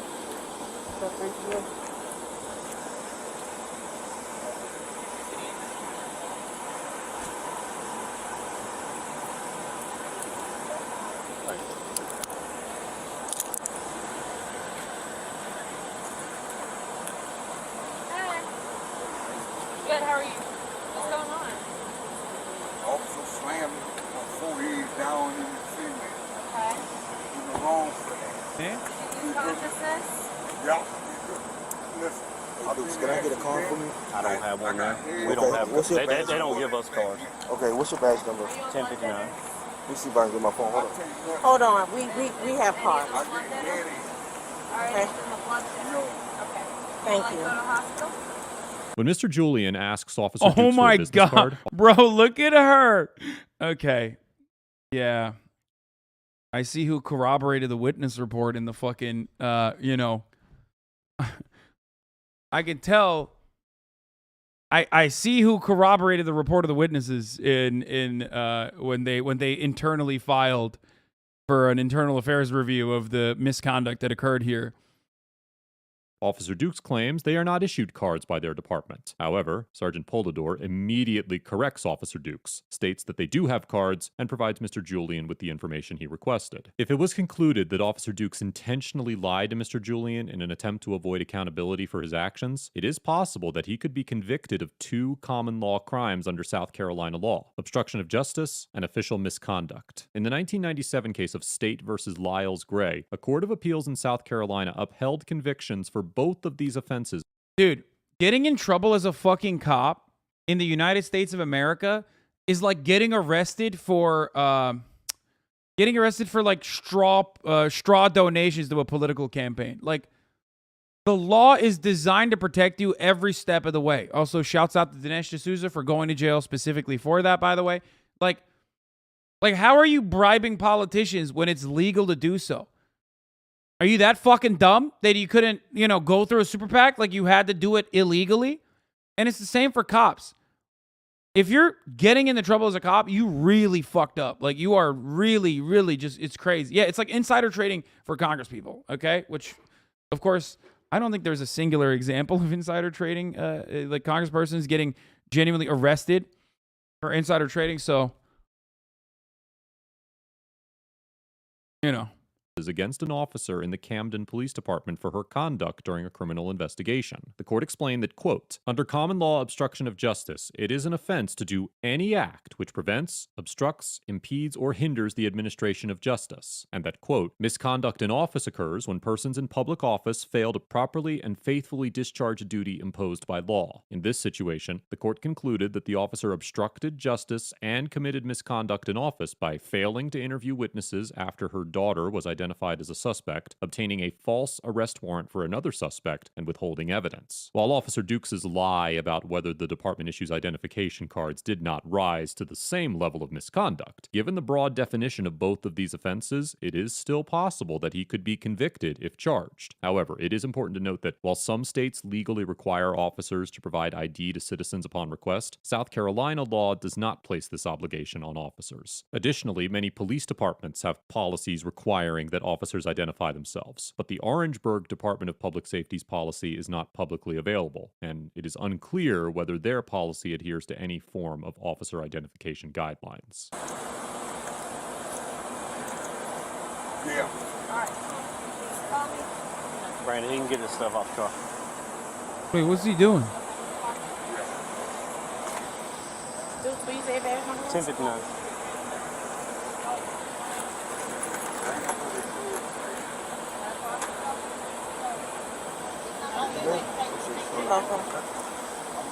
After It's a secret pig sign to other pigs.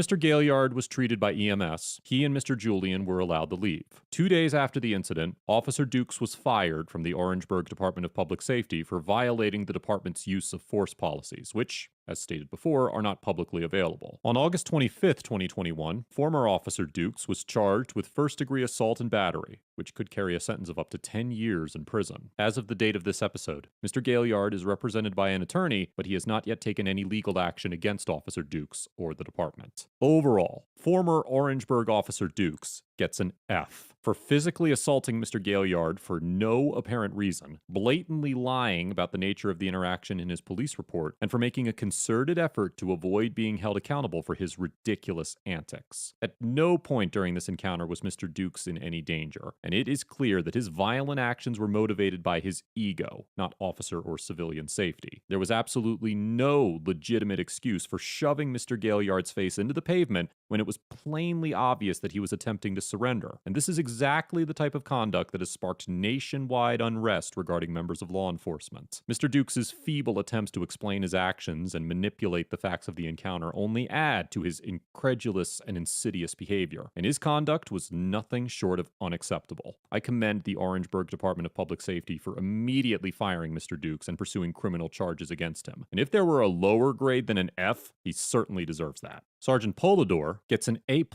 for remaining truthful and objective throughout the encounter, ensuring that Mr. Julian was given the necessary information to follow up on the incident, and for maintaining a calm, collected, and professional attitude throughout the interaction. Although it cannot be proven with any degree of certainty, I suspect that Sergeant Polidor was highly involved in the Orangeburg Department's decision to fire and charge Mr. Dukes. And I mean, that face alone, like, it's just... That's the look of someone that's like, dude, what the fuck? What are you doing? Like, what the fuck are you even doing? I mean, the other cop too, even.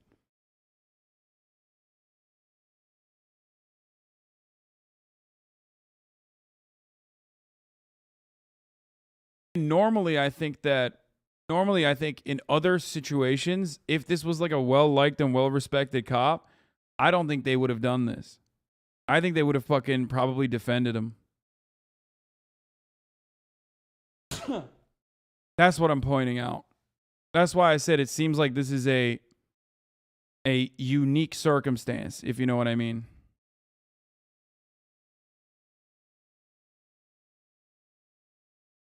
And the testimony that she offered in her incident report likely played a vital role in making certain that he was held accountable for his actions. Officers who witness acts of misconduct are often placed in a position where they must consider whether reporting that misconduct is worth the potential damage to their career that could arise from pursuing accountability for the actions of their colleagues. And it is all too common to see members of law enforcement justify the actions of their peers in any way they can to avoid facing the repercussions of speaking out against them. This notion was on full display in this very interaction when Sergeant Meyer fist bumped Mr. Dukes for an appropriate use of force without knowing any of the details beyond what Mr. Dukes had told him. I commend Sergeant Polidor for having the courage and conviction to hold Mr. Dukes accountable for his actions, and I sincerely hope that her actions inspire other officers who witness misconduct to come forward and do the same within their department. As for Mr. Gaillard and Mr. Julian, I cannot rightfully issue a grade to individuals whose actions were purely dictated by the conduct of the officers on the scene. Nothing the pair did was uncivil, and the two obeyed all the commands of the officers to the best of their ability without knowing.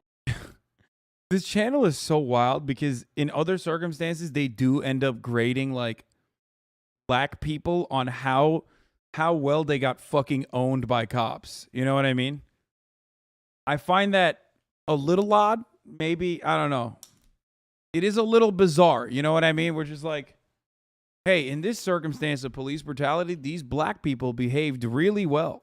Knowing the context of the encounter. It could certainly be argued that both Mr. Gaillard and Mr. Julian were both victims of police misconduct, one by way of physical violence, and the other by an attempt to avoid accountability. It should be noted that Mr. Julian made a legitimate effort to gather then Officer Dukes' personnel information, presumably in an effort to file a complaint against him, and I commend him for sensing that Mr. Dukes' actions were unlawful.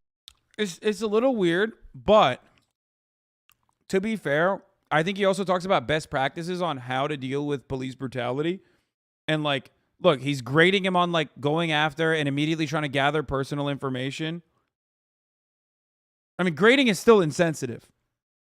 Don't misunderstand me. Especially like, you know, here, I'm grading these victims of police brutality and how they behaved is weird as fuck. But I do think that, you know, it's a good... It's good and educational overall to like show people what they should do. Especially after the misconduct has taken place. Like getting their information, stuff like that. lawful and doing what he could to hold him accountable. Let us know if there is an interaction or legal topic you would.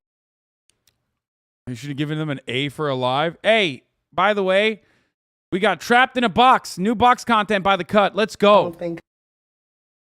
Cringy dating content is back, folks. I know I'm making a quick switch over. What? Sydney Sweetie trends after fans call her out the star for sharing a photo from her mother's birthday party, which includes a family member sporting a Blue Lives Matter shirt. Other photos from the event saw partygoers wearing parodied MAGA hats.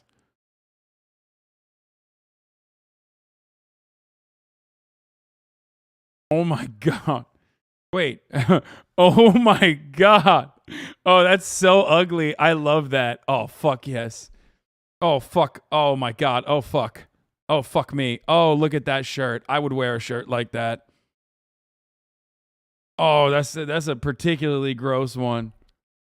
Oh, that's so good.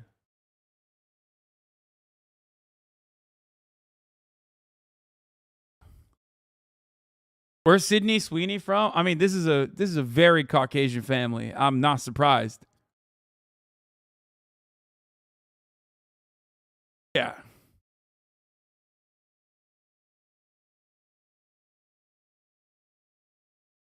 Cancel me too, my whole family wears that shit. Yeah, I was about to say, like, I was about to say, what is she supposed to do? Kill her fucking family members? Like, what the fuck?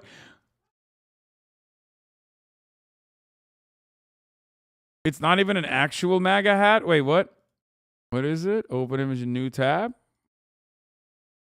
Make street great again? What?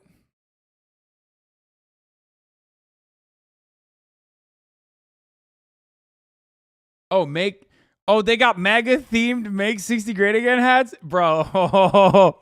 Yo, that's awesome. Yo, that's awesome. Bro. This is like, dude. Oh, no. That's hilarious. Why did she post that? Oh, she's so dumb. You guys, this is a wild, innocent celebration for my mom's milestone 60th birthday party. It's turned into an absurd political statement, which is not the intention. Please stop making assumptions. Bush love to everyone. Happy birthday, Mom.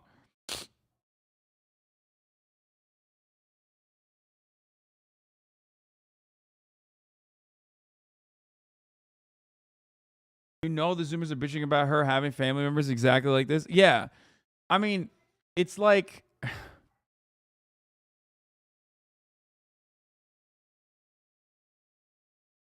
Is it because the country theme of it all? That was just the theme of the party. Doesn't mean your family are Republicans. You should be allowed to celebrate your mom's birthday in peace. It's because someone at the party was wearing a Blue Lives Matter shirt.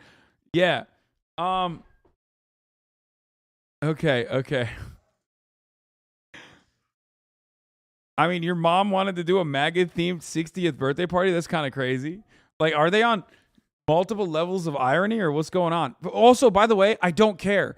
I literally don't care. I don't care. It's fine. Like...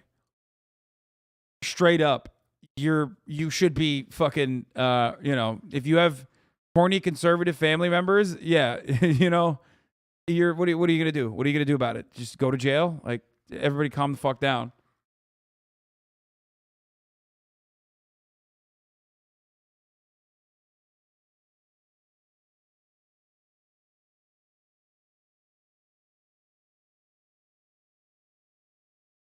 Unless Sydney Sweeney forces her parents to vote for Joe Biden at gunpoint, I can no longer, in good conscience, stand her TV show about high schoolers snorting heroin out of each other's mouths. Unless she denounces her parents who were probably in the bottom 20th percentile of racist white people in America, I will be forced to boycott the episode where all 15-year-olds smoke meth. This guy didn't even understand it. Obama Joker time. This is kind of sick and parasocial. You're trying to control her family relationships. Oh, we're all so brain broken. Yeah, this is the take. This is the take that everybody brings up. Honestly, if you're a white person who says they're committed to racial justice and you're good standing with most of your family, I have questions for you, and they're definitely pointed. Yeah, how about you fucking point it on your own, man? Okay? Jesus Christ. Yeah, no, kill Yeah, these people are like, yo, you should kill your family members if they fucking if they're fucking conservative. Like, what the fuck? Oh, you're gonna be dripping that "Make 40 Great Again" drip in a year or two, Blue Lives Matter shirt and all. We're gonna love it. Yeah. Armenian genocide denier would say that. Oh, fucking, come on, bro. I can't. I right now, I'm gonna be honest. Wait, what? Sydney Sweeney's dad watching her get back shots from a black man in Euphoria. Did that happen?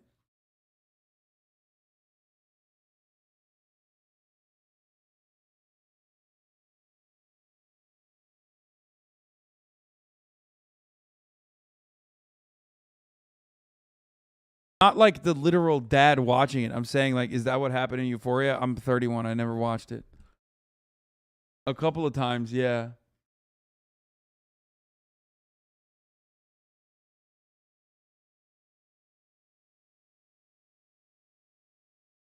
Like, there are ways of dealing with your conservative parents. You know what I mean? Fucking cut them off. Put parental locks on Fox News. You know what I mean? Stop them from watching that shit. Change their Facebook account so they can't actually log on. They're not too good at technology. You can, clown them. At first, they'll be like, oh, man, I can't log on Facebook. What's going on? It's like, it's fine. Change the Wi-Fi password. Be like, Mom, you should read instead. You know what I mean? And not the fucking Bill O'Reilly books.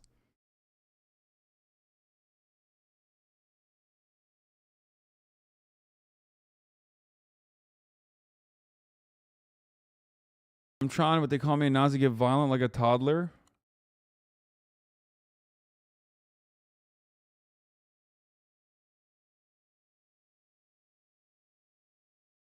What is it? What if it's my brother who understands tech? Yeah, I mean, you're kind of cooked then.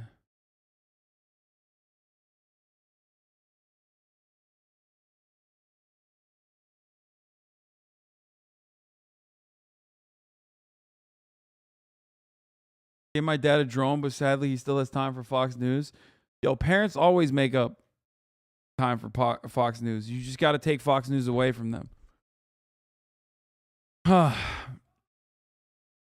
If they ask for Fox News, I'll link your Fox News reacts instead.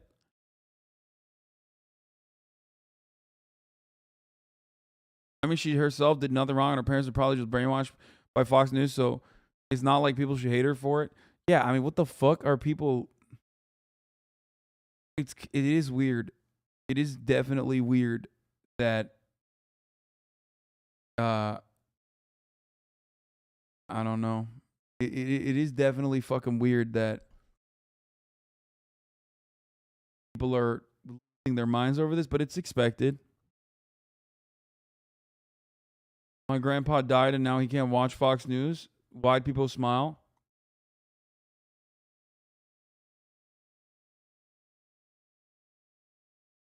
I just want to know if they were like multiple layers deep in irony and they were doing like this is a yeehaw themed birthday party, you know what I mean? Because that would be kind of sick. Or if they're just fucking straight conservatives, who gives a fuck? All she had to do was not post it. Why? She loves her mom, you know? She posted with her fucking mom. It's a normal thing.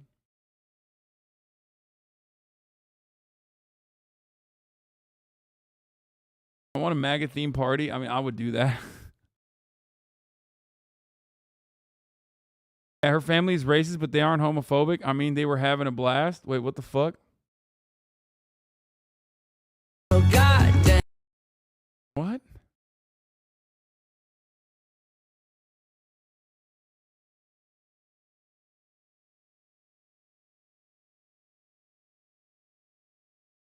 Simple answers are best. I just think they're conservative. I mean, yeah, they probably are. I mean, whatever the fuck Sydney Sweeney's from, it makes sense.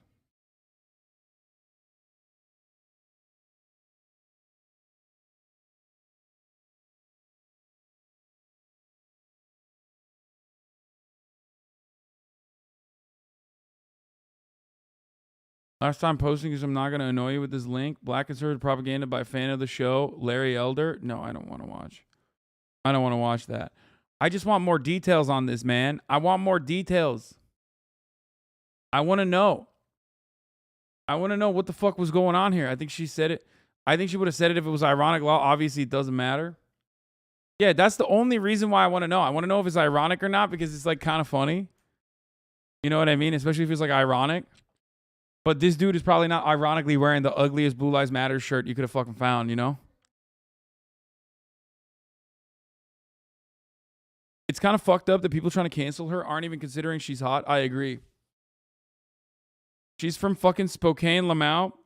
She's not even from the South. Oh, my friend, I have something to tell you about old white people. Oh, wow.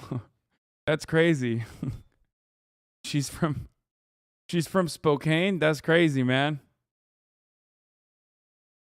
What?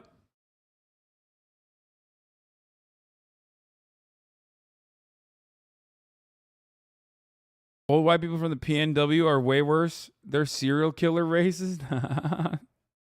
Not all.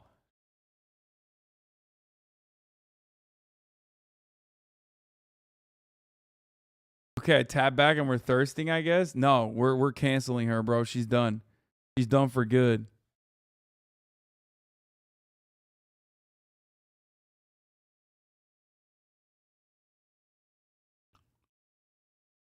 We blame Nikki. Wait, what? For ending Cardi's career per. What is happening here? You guys are so, and me as a fan of both Cardi and Nikki, I'd be like here defending Cardi and there to defend Nikki. What? I don't want to know. I don't want to know. I'm so sorry. I shouldn't have asked that question. I don't want to know. I don't want to know. Please don't tell me. Please don't tell me. Please don't tell me. I have no opinion on it. Please don't tell me. Please. Please. I do not want to know. I'm so sorry. I'm so sorry. I'm so sorry to the Barbs. I'm so sorry. She was always right.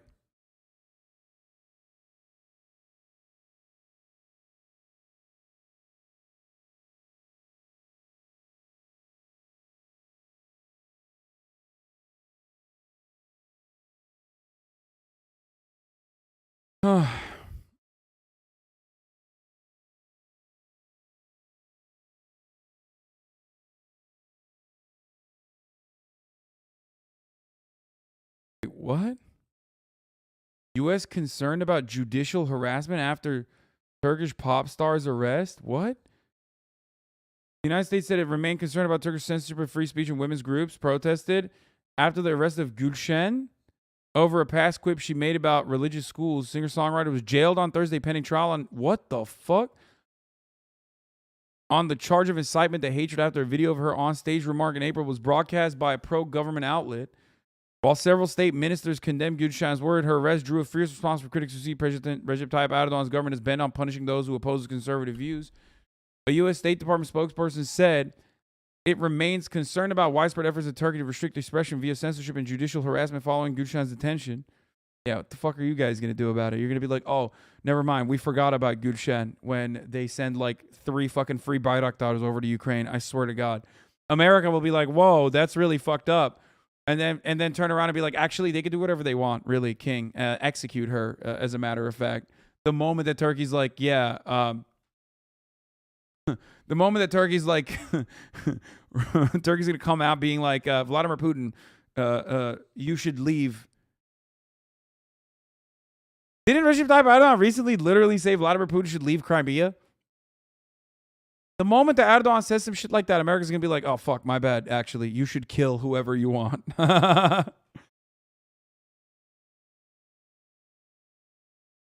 Protesters in Istanbul criticize what they call inconsistency between the judiciary and action towards violence against women and the artist's speedy investigation and arrest. Many say Gülşen was targeted for her liberal views and support for LGBTQ rights. Hundreds of women would be alive today if men who assaulted other women were captured as fast as Gülşen was. Organizers of the Istanbul protesters told demonstrators through a loudspeaker, her arrest is the latest injustice against women who don't fit the mold or are not the type of woman the government wants. In the video of her performance in April, oh my God, Gülşen refers to a musician in her band and says in a lighthearted manner, he studied at an Imam Hatip school previously. That's where his perversion comes from. That's what she got arrested for? Are you fucking kidding me?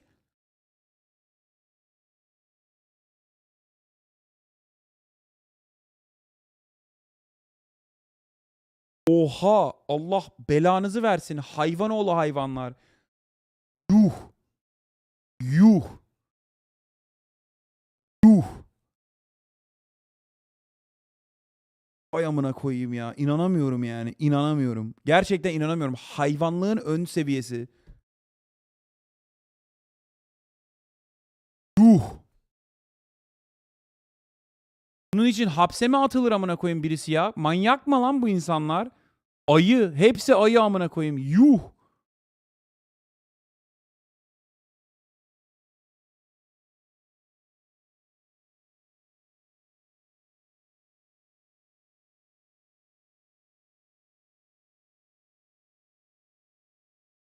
Yargıladığın suçun en ağır cezası bile hapisteyken tutuklu tutuyorlar.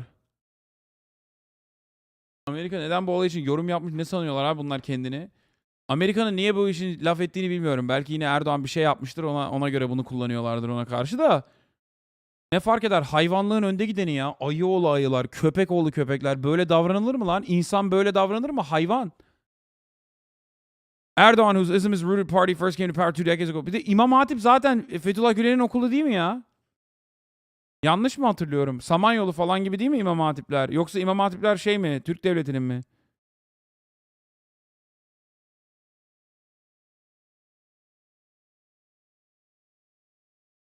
Ha, devletin lisesi değil mi İmam Hatip? Yok yok değil. Onlar sadece dindar lise. Devletin dindar lisesi. Meslek lisesi imam yetişiyor. Devletin lisesi. Okay. So Imam Hatip is a type of school that is paid for by the government. It's a public school. It's like a trade school, but for imams. Okay, imams, as in like the priests for Muslims. Okay, it's like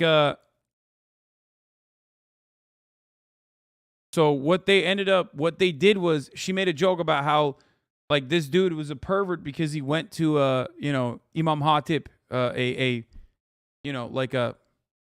like a government funded priest school, right? For Muslims. Yeah, it's a state sponsored theology school basically. And that's why they fucking arrested her. Which is insane, like out of control, completely psychotic. So she did a blasphemy against the church in Christian terms, kind of, yes.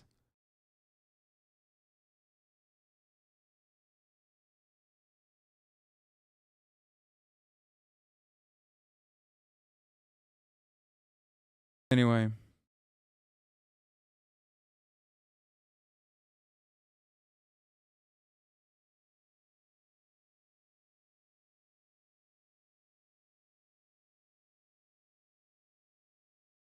Can you react to this anti-Dr. Oz attacks his Turkish connections and some have problems with called bigoted?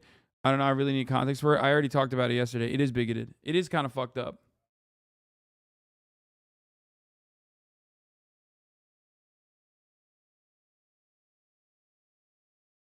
Gülşen on Thursday apologized to anyone offended by her remarks, saying they were seized upon by some who want to polarize society. Bro, this is like when motherfuckers who hate me clip chip shit that I said and then manufacture outrage, except the government is doing it and they arrested her for it. You know what I mean? I'll use like Twitch and American terms for you to understand. Like it's like if someone clips something I said out of context or like completely sucked the nuance out of it and then I went to jail for it. You know what I mean? It's a joke. And not only if it was not a joke, if it was serious, she still should not have fucking gone to jail over it.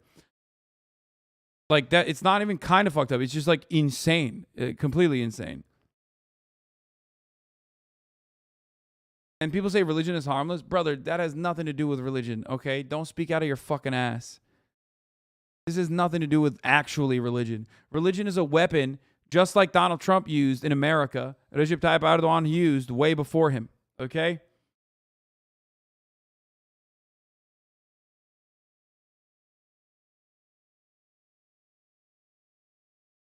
You cover the upcoming Swedish election and the rise of the far-right neo-Nazi Sweden Democrats? Isn't even wrong though. I'm a Muslim, even though I know Imam Hatib for the most part raised perverts and scum. It is basically Catholic high school equivalent of Turkish Muslims. Bro, you don't have to take it like extra serious, okay?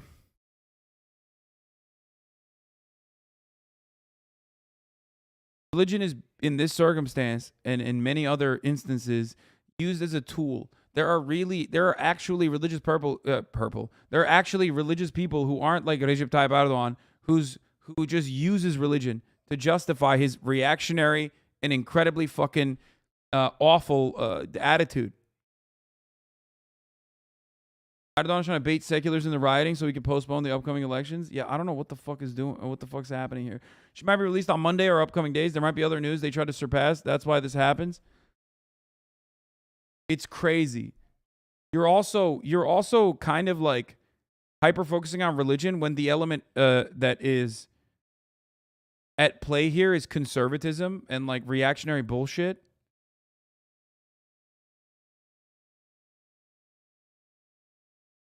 You know what I mean? Do you think the same can be said for nationalism then? No, nationalism can only be used as an emancipatory movement if it was like literally post-colonial oppression or anti-colonial struggle.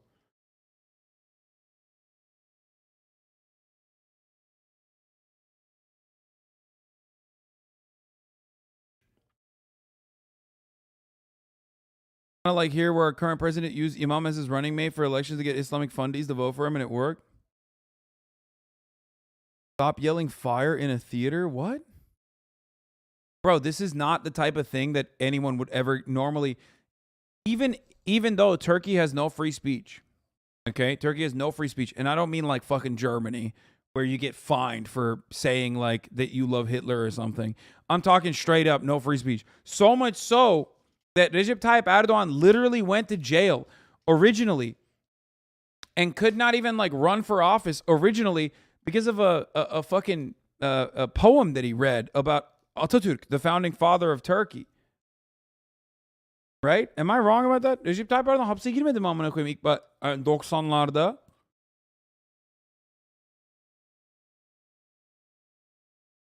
Yeah.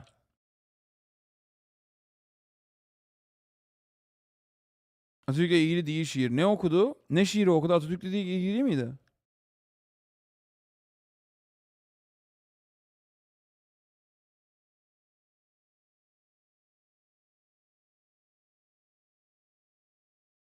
Gazeteleri gece 4'te operasyon yaparmış gibi alıyorlar abi.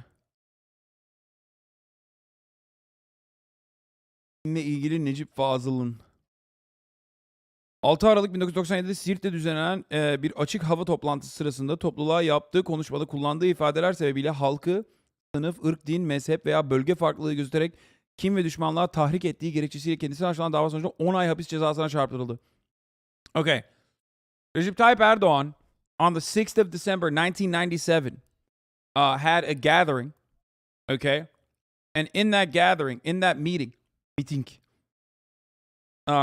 he used certain terms and certain terminology. I believe he read a poem, and he was charged with creating chaos and separating and dividing the public by class, race, religion, and ethnicity, or regional differences, and creating, I guess, kin. And creating what, like fucking chaos and düşmanlık nasıl söyleyeyim ya?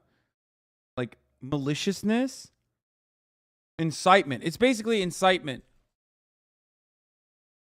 and that's why he went to he got hit with 10 months in prison. This was in 1997. Minareler, süngü, kubbeler, miğfer, Allahu Ekber gibi bir şey okudu. Hatırlamıyorum. Yine agresif bir şiirdi. Minareler, roket falan bir şeyler zırvalıyordu. Okay, I guess it wasn't about Atatürk, the founding father. But I guess it was about, I don't really remember the details, but I guess it was about fucking like the mosques are like rockets or something. I don't fucking know. This was pre-AKP, yes. So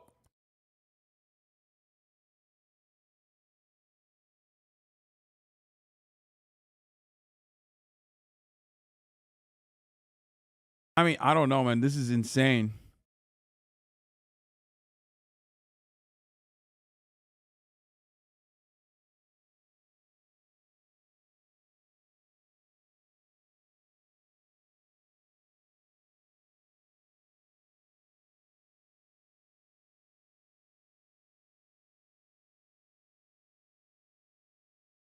Turkish singer for me. I'm gonna tweet about this. Neler çekiyoruz abi, Amerikalılar şükredin cap. Yeah, this is, I mean, Turkey is really bad with free speech. You already know this. I've talked about it a lot. So, I mean, it's the horrifying, the shit that they put people through. And jail journalists like regularly for investigating the Erdogan family, openly writing about corruption, which is like pretty much impossible to do now anyway because every newspaper is owned by fucking loyalists. Fucking disgusting. Hasan neden sık küfür ediyorsun? Oğlum küfür etmeyeyim de ne yapayım amına koyayım? Baksana duruma. Ülkenin anasını sikiyor Erdoğan son 30 senedir. Sen hala neden küfür ediyorsun diyorsun. O küfür etmezsen ne yapacaksın abi? Allah belasını versin bu hayvanoğlu hayvanların.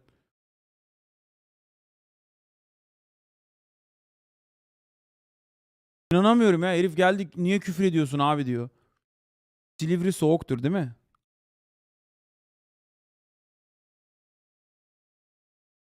Türkiye'ye geri gelmezsen etme küfür. Abi Türkiye'ye geri gelemezsin etme küfür. Lan zaten gelmiyorum amına koyayım. Gelmiyorum. Erdoğan siktirsin gitsin ondan sonra gelirim. Erdoğan'dan önce gelmem ama. Kanka bu küfür de koyunlar için rica etsem saat gece 3.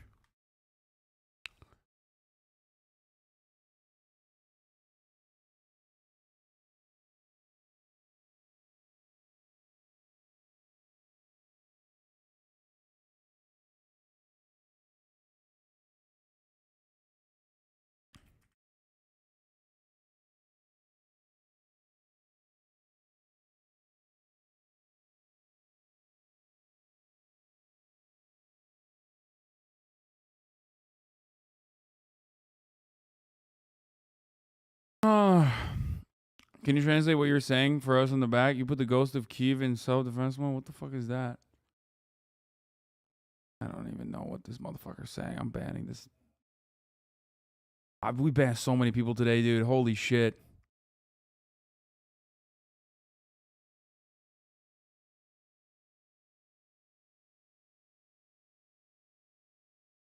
Anyway. Is your stream watchable in Turkey? Like, is it blocked at all? No, I don't think so. I don't think it's blocked. Can Erdogan be voted out? Yes. And he probably will, which is part of the reason why he's behaving this way in the lead up to an election. That he knows he will lose. Once he lost Istanbul, it's done. I said it. No copium. No copium. To this day, You're I crazy. don't think... You're crazy. Unless Erdogan, and also same with Bolsonaro too, unless they do some fucked up shit,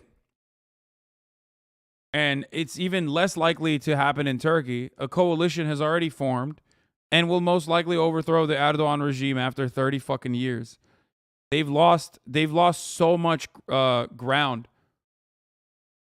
The only thing that breathed life back into Erdogan's administration and its power, that even created a constitutional reform after a referendum took place, was the coup d'etat attempt made by the CIA asset Fethullah Gülen. If America hadn't fucking involved itself in Turkish affairs as one does so regularly and so routinely, thank you. Shouts out to the fucking CIA for that, by the way. Thank you for that, CIA. Recep Tayyip Erdogan was already... Recep Tayyip Erdogan was on his way out. His popularity was waning. And then it saw a massive uptick because there was a common enemy again. Like the common enemy here at the top of the hour is the ad break. And if you no longer want to see those ads, all you need to do is subscribe, which you could do for $5 or for free with a Twitch Prime. All right? That's it. That's how it goes.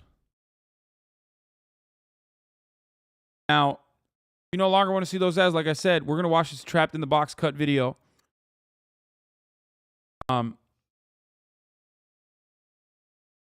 No longer want to see ads, you can get gifted a sub as well. Here's the 1 minute ad break now. Let's continue. I've ever like been that in love with anybody. So why'd you fuck it up and cheat on me?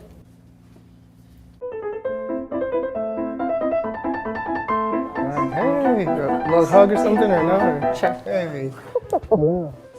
After you, I guess.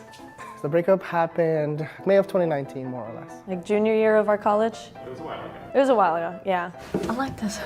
Yeah.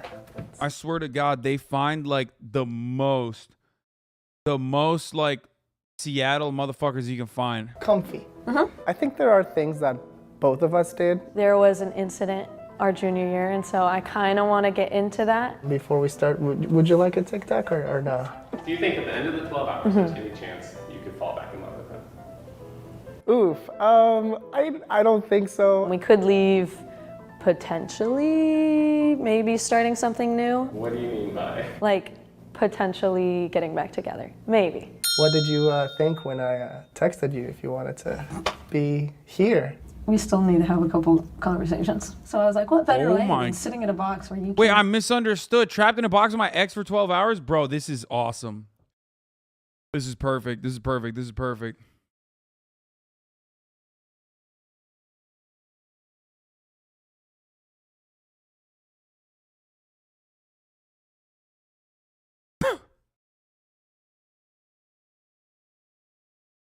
God damn it.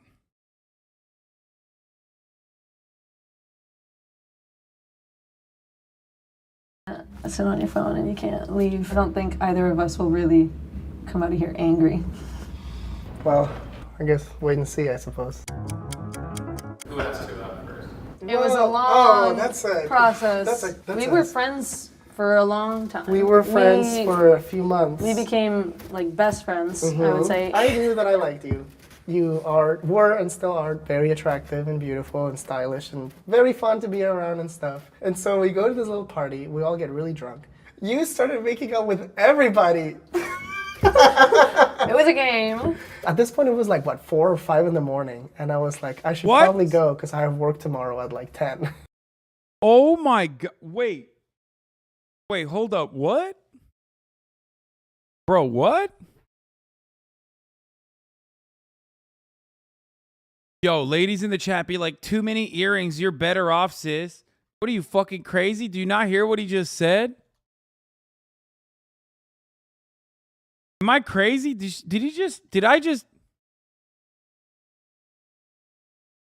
misunderstand what he said? Didn't he just literally say she just made out with like everybody at the party? What around and were and still are very attractive and beautiful and stylish and very fun to be around and stuff. And so we go to this little party, we all get really drunk.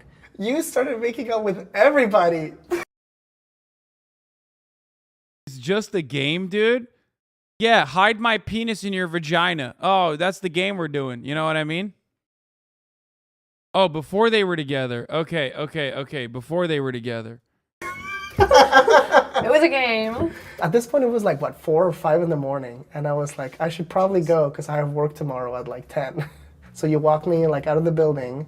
And as I'm leaving, we engage in copious amounts of making out. And then I think the next day is when we had the conversation of like, okay, are we officially boyfriend, girlfriend? And we were like, yes. And that was September 24th. Damn, they met at an orgy, bro. What the fuck? You know, we were together for a while, close to 2 years, I guess. In that time, Before they dated, slut phase is quite common in college. I made out like 5 guys in a night, not too proud. No, I don't give a shit about that. I thought they were dating. I misunderstood. I thought that they were dating and she did that. I was like, okay, that's wild. But if they met at a party when, she was hooking up with a bunch of people, like whatever, this fucking, who gives a shit? you know, there were mistakes that were made and stuff. I just wanted to apologize because I cheated on you when we were together. And that really hurt you a lot.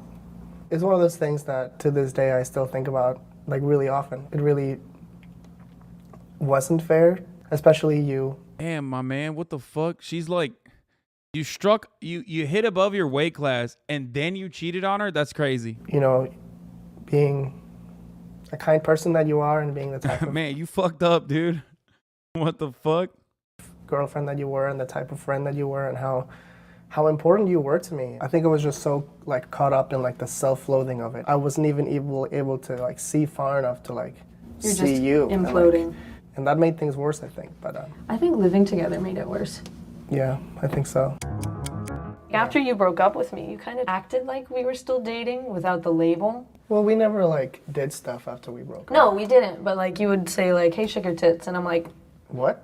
"Yeah." You were like in a silly, goofy mood, and you smacked my butt too, and I'm like, "What?" Yeah, that was definitely stuff that was. It was No. you were having a moment, and then we had the final. As you, I'm sure you're aware of where I'm going with this. We, I don't know, studied for an hour, and then I was getting sleepy, and I don't even know why you suggested I like sleep in your room. I was literally right next door. Yeah, well, I remember you were, because you were on my bed and you were like sort of sitting, but you were lying down.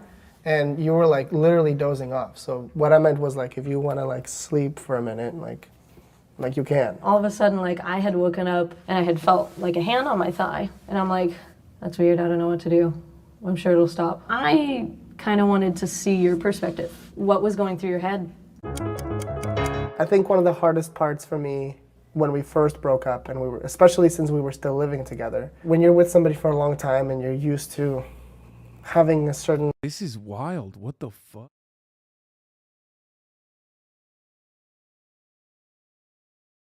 This is, of all the things to be cut off,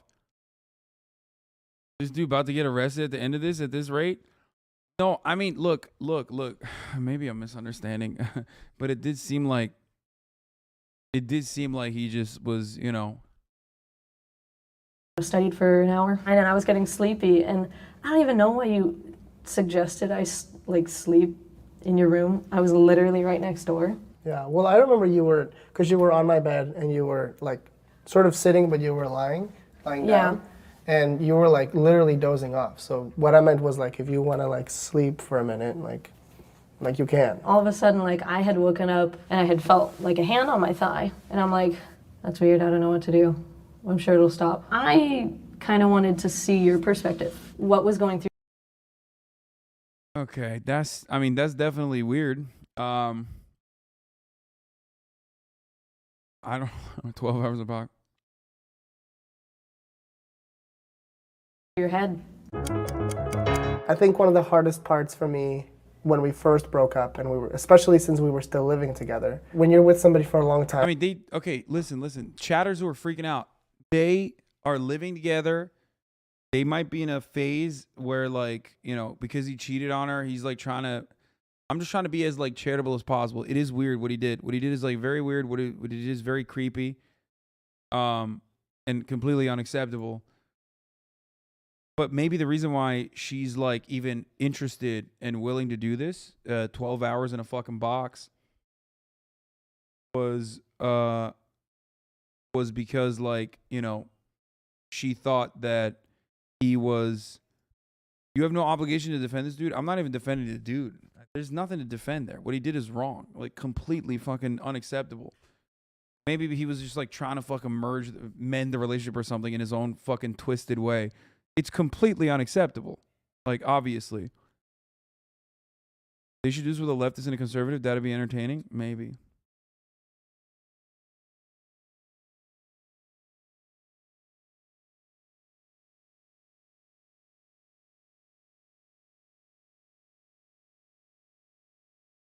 Chatters asked, why did they cut through? You know what I mean? Chatters asked why they cut through that part and like breeze past it.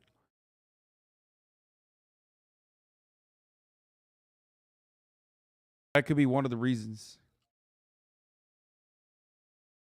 And you're used to having a certain physical intimacy and a certain relationship and a certain things. Obviously, like, I knew that once we ended, those things had to end, but it's not like, you know, it's not possible for like any person to just like have like a switch that you flipped and go from like boyfriend mode to friend mode, especially things with like physical contact. And I didn't realize that. I'm really sorry. And I really do apologize about making you feel that way and putting my hands on you in a way that I shouldn't have. I really, really hope that you'll hear me and know that I didn't intend for it to be a harmful, you know, aggressive thing. It was weird. It didn't feel aggressive. I was just, after that point, I was unsure. Is it time for a potty break by chance? Yeah. Do you think it would be possible to just be friends? It's weird, because I've got a vibe. What do you mean a vibe? When I moved to Korea, he made me a playlist that was like 9 hours, 10 hours, and all the songs are like, I miss you, if it were up to me, I'd be with you, and like songs like that. So I was like, What? is he, we're musicians, is he trying to send me a message? Bro, lady, you're a bit dense, huh? What the fuck? He was not laying it on subtly at all. He was laying it on thick, dude. What do you mean?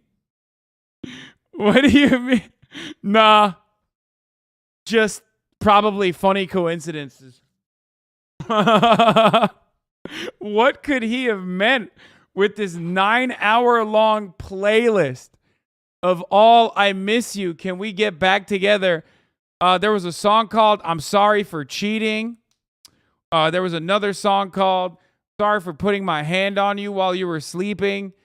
I was mistaken of doing that. It was like very specific music choices. I didn't even know a song like that existed, but it was, yeah. It's so odd. It's such an odd, he had a song for everything. Yeah, there was another chatter. Yeah, there was one called Don't Go to Korea, Please. Please don't do this.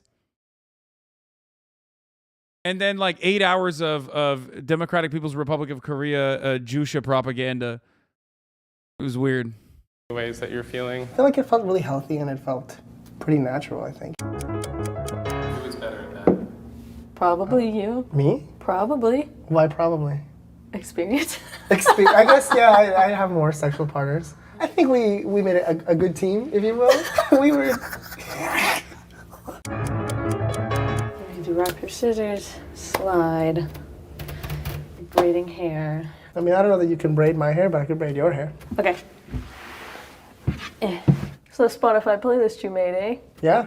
You like it? There's quite a few songs in there. Yeah. When I was listening to it in Korea, I was like, are you sending a message? I was not intending to send you any kind of a message through the music. Yeah, no, just like totally, you are mistaken, madam. It was totally random. It was totally random songs for 9 hours. Hoping that I was? I mean, I wouldn't say I was. Bro, what do you mean? What do you fucking mean? What do you fucking mean? Like, if you do a playlist if you put together a 9-hour playlist, that's already a message in and of itself. It's a message that you should stay the fuck away from this dude, okay? 9 hours? Who's listening to music for 9 hours? How many fucking songs did this dude put in the playlist, dude? 9 hours? How many songs can fit in a 9-hour playlist? I don't want to do the math on my own.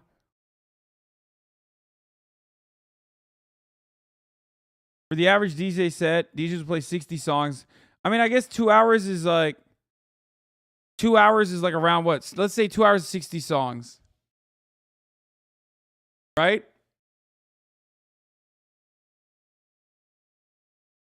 Like around, okay, about 180 if they're 3 minutes average. 20 songs an hour, 9 is about 200. My playlist has 1K plus songs, Lamont. First of all, you ain't getting to all 1K songs.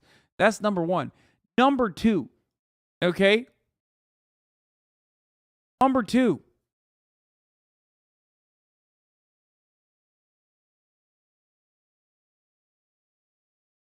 He made it individually for her Korea trip. That's entirely different than like every song you've ever listened to on your own personal playlist that you made for yourself. Motherfucker curated a playlist of 9 hours. 9 hours full of music, dude. Hoping, but it seemed a little too, like, I'm gonna pull that playlist up later and I'm gonna show you exactly what I mean. Honestly, a big piece of it was like, I know you're gonna be on a fucking flight for a long time, so Like if you're absolutely bored and you get sick of your own music and you want some fresh tunes, then here you go, mate. Okay, that's not too bad. That ain't too bad. He said, mate. How's it going? It's going good. Time's flying. You said maybe you would consider getting back together. Do you feel more strongly about that? It's still kind of coming along now that we're kind of getting into like deeper conversations and like talking about issues that were really just pushing our relationship. I think it's starting to get a little bit stronger. It's not ruled out. So what else do you want to explore? Definitely the pregnancy. What? Are you having any romantic feelings for her right now and being with her this long? Wow, okay. Yo, this video, dude, the cut is crazy. They're diabolical, dude.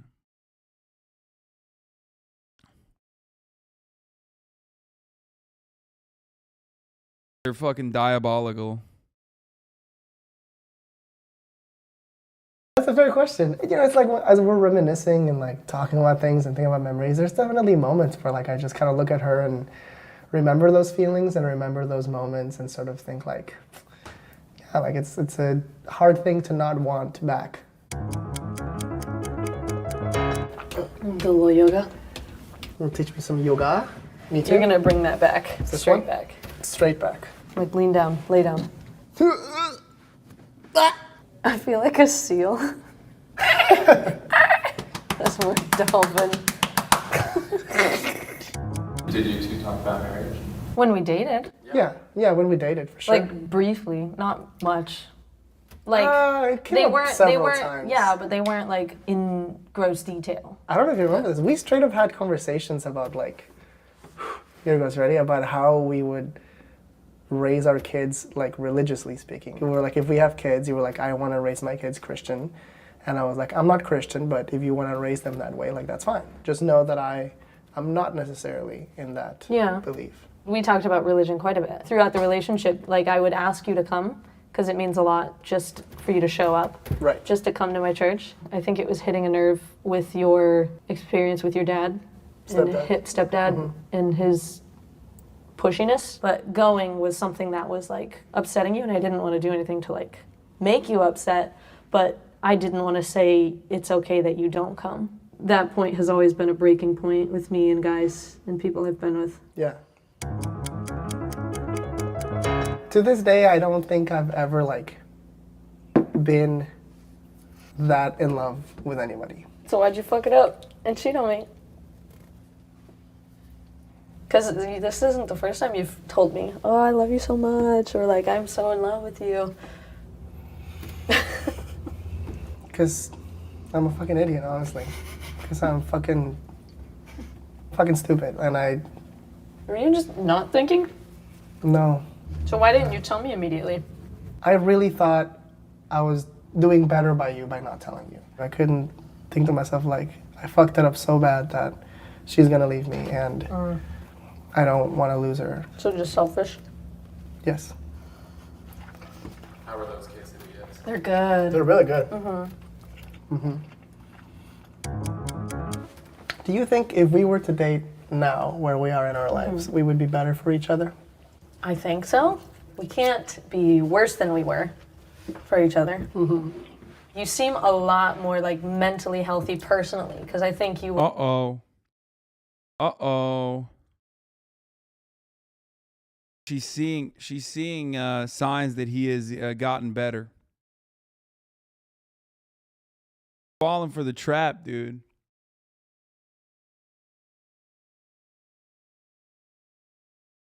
Were your worst enemy when you were dating. We definitely would be a lot better for each I other think now. there are still some challenges to get over. Sure. If we were to date. Yeah.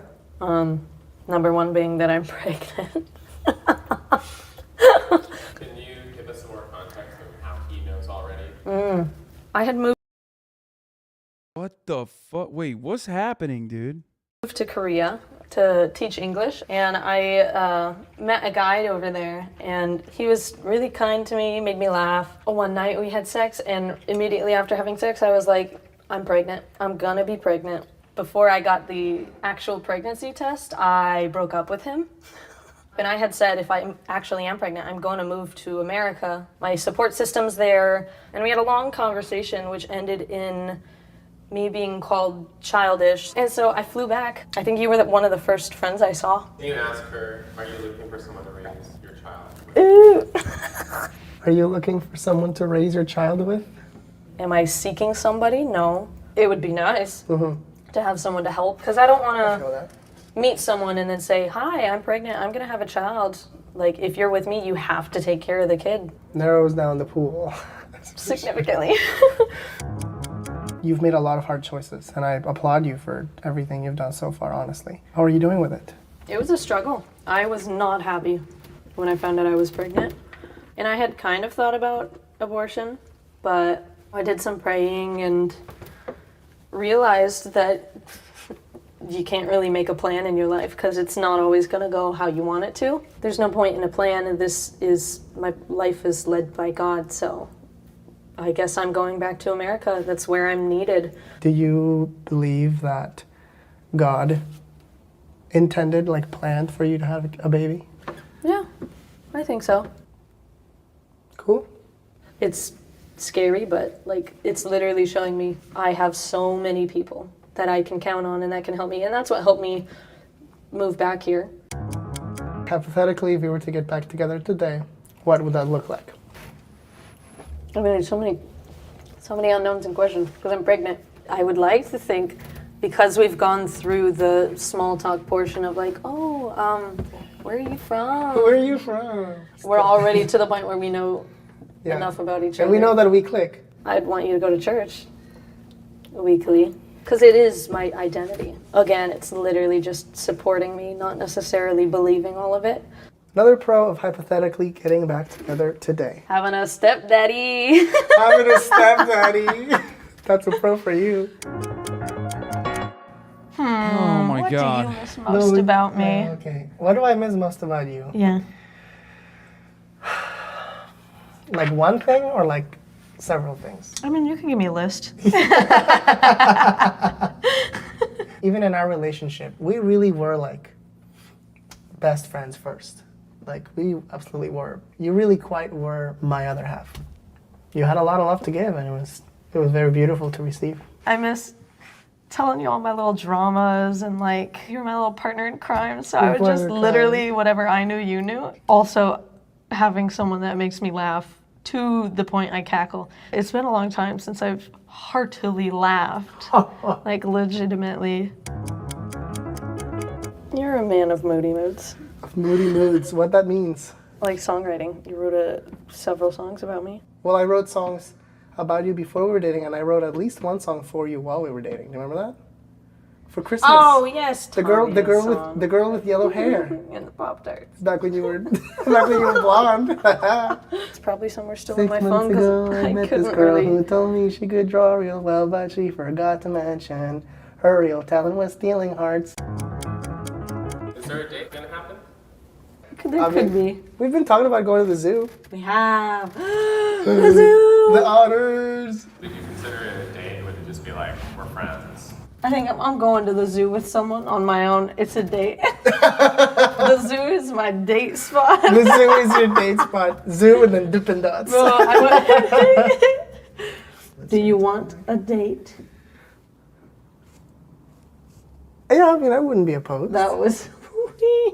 It's either all in or like not at all. Yeah, that's true. I would say yes. But at the same time, I feel like maybe I would need a little bit of time to think about it. Now that the hypothetical is becoming more real, you know, it's like if it's you know, like if it's in, it's all in kind of thing, you know what I mean? And like there's history and there's people and there's families and there's baby and there's this and there's drama and there's these things. My initial response is to say yes.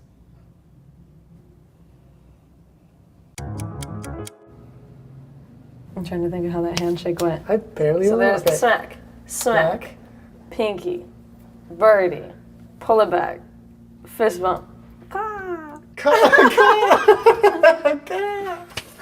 Did we shake on it? Is that our...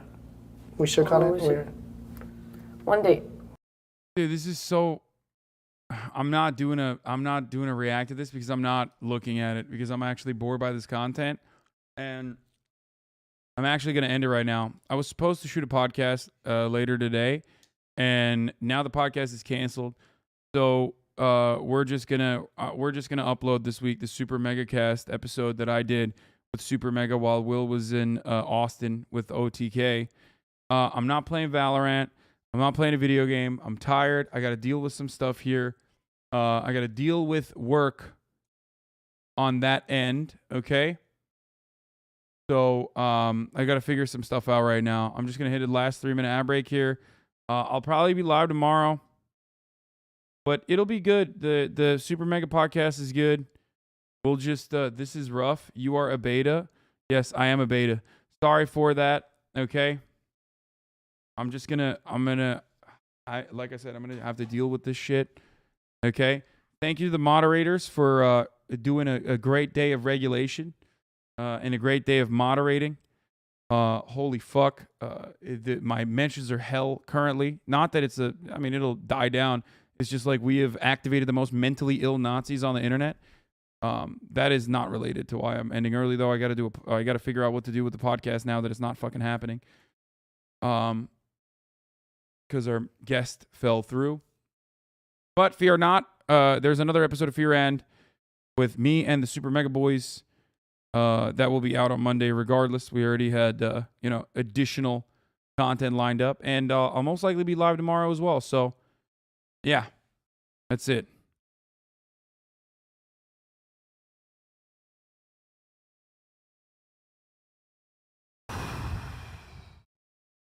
Okay.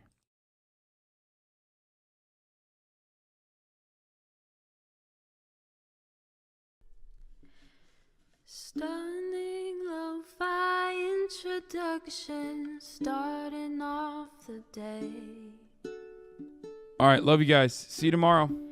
All the Bye. shadows trickling in has helped people hey.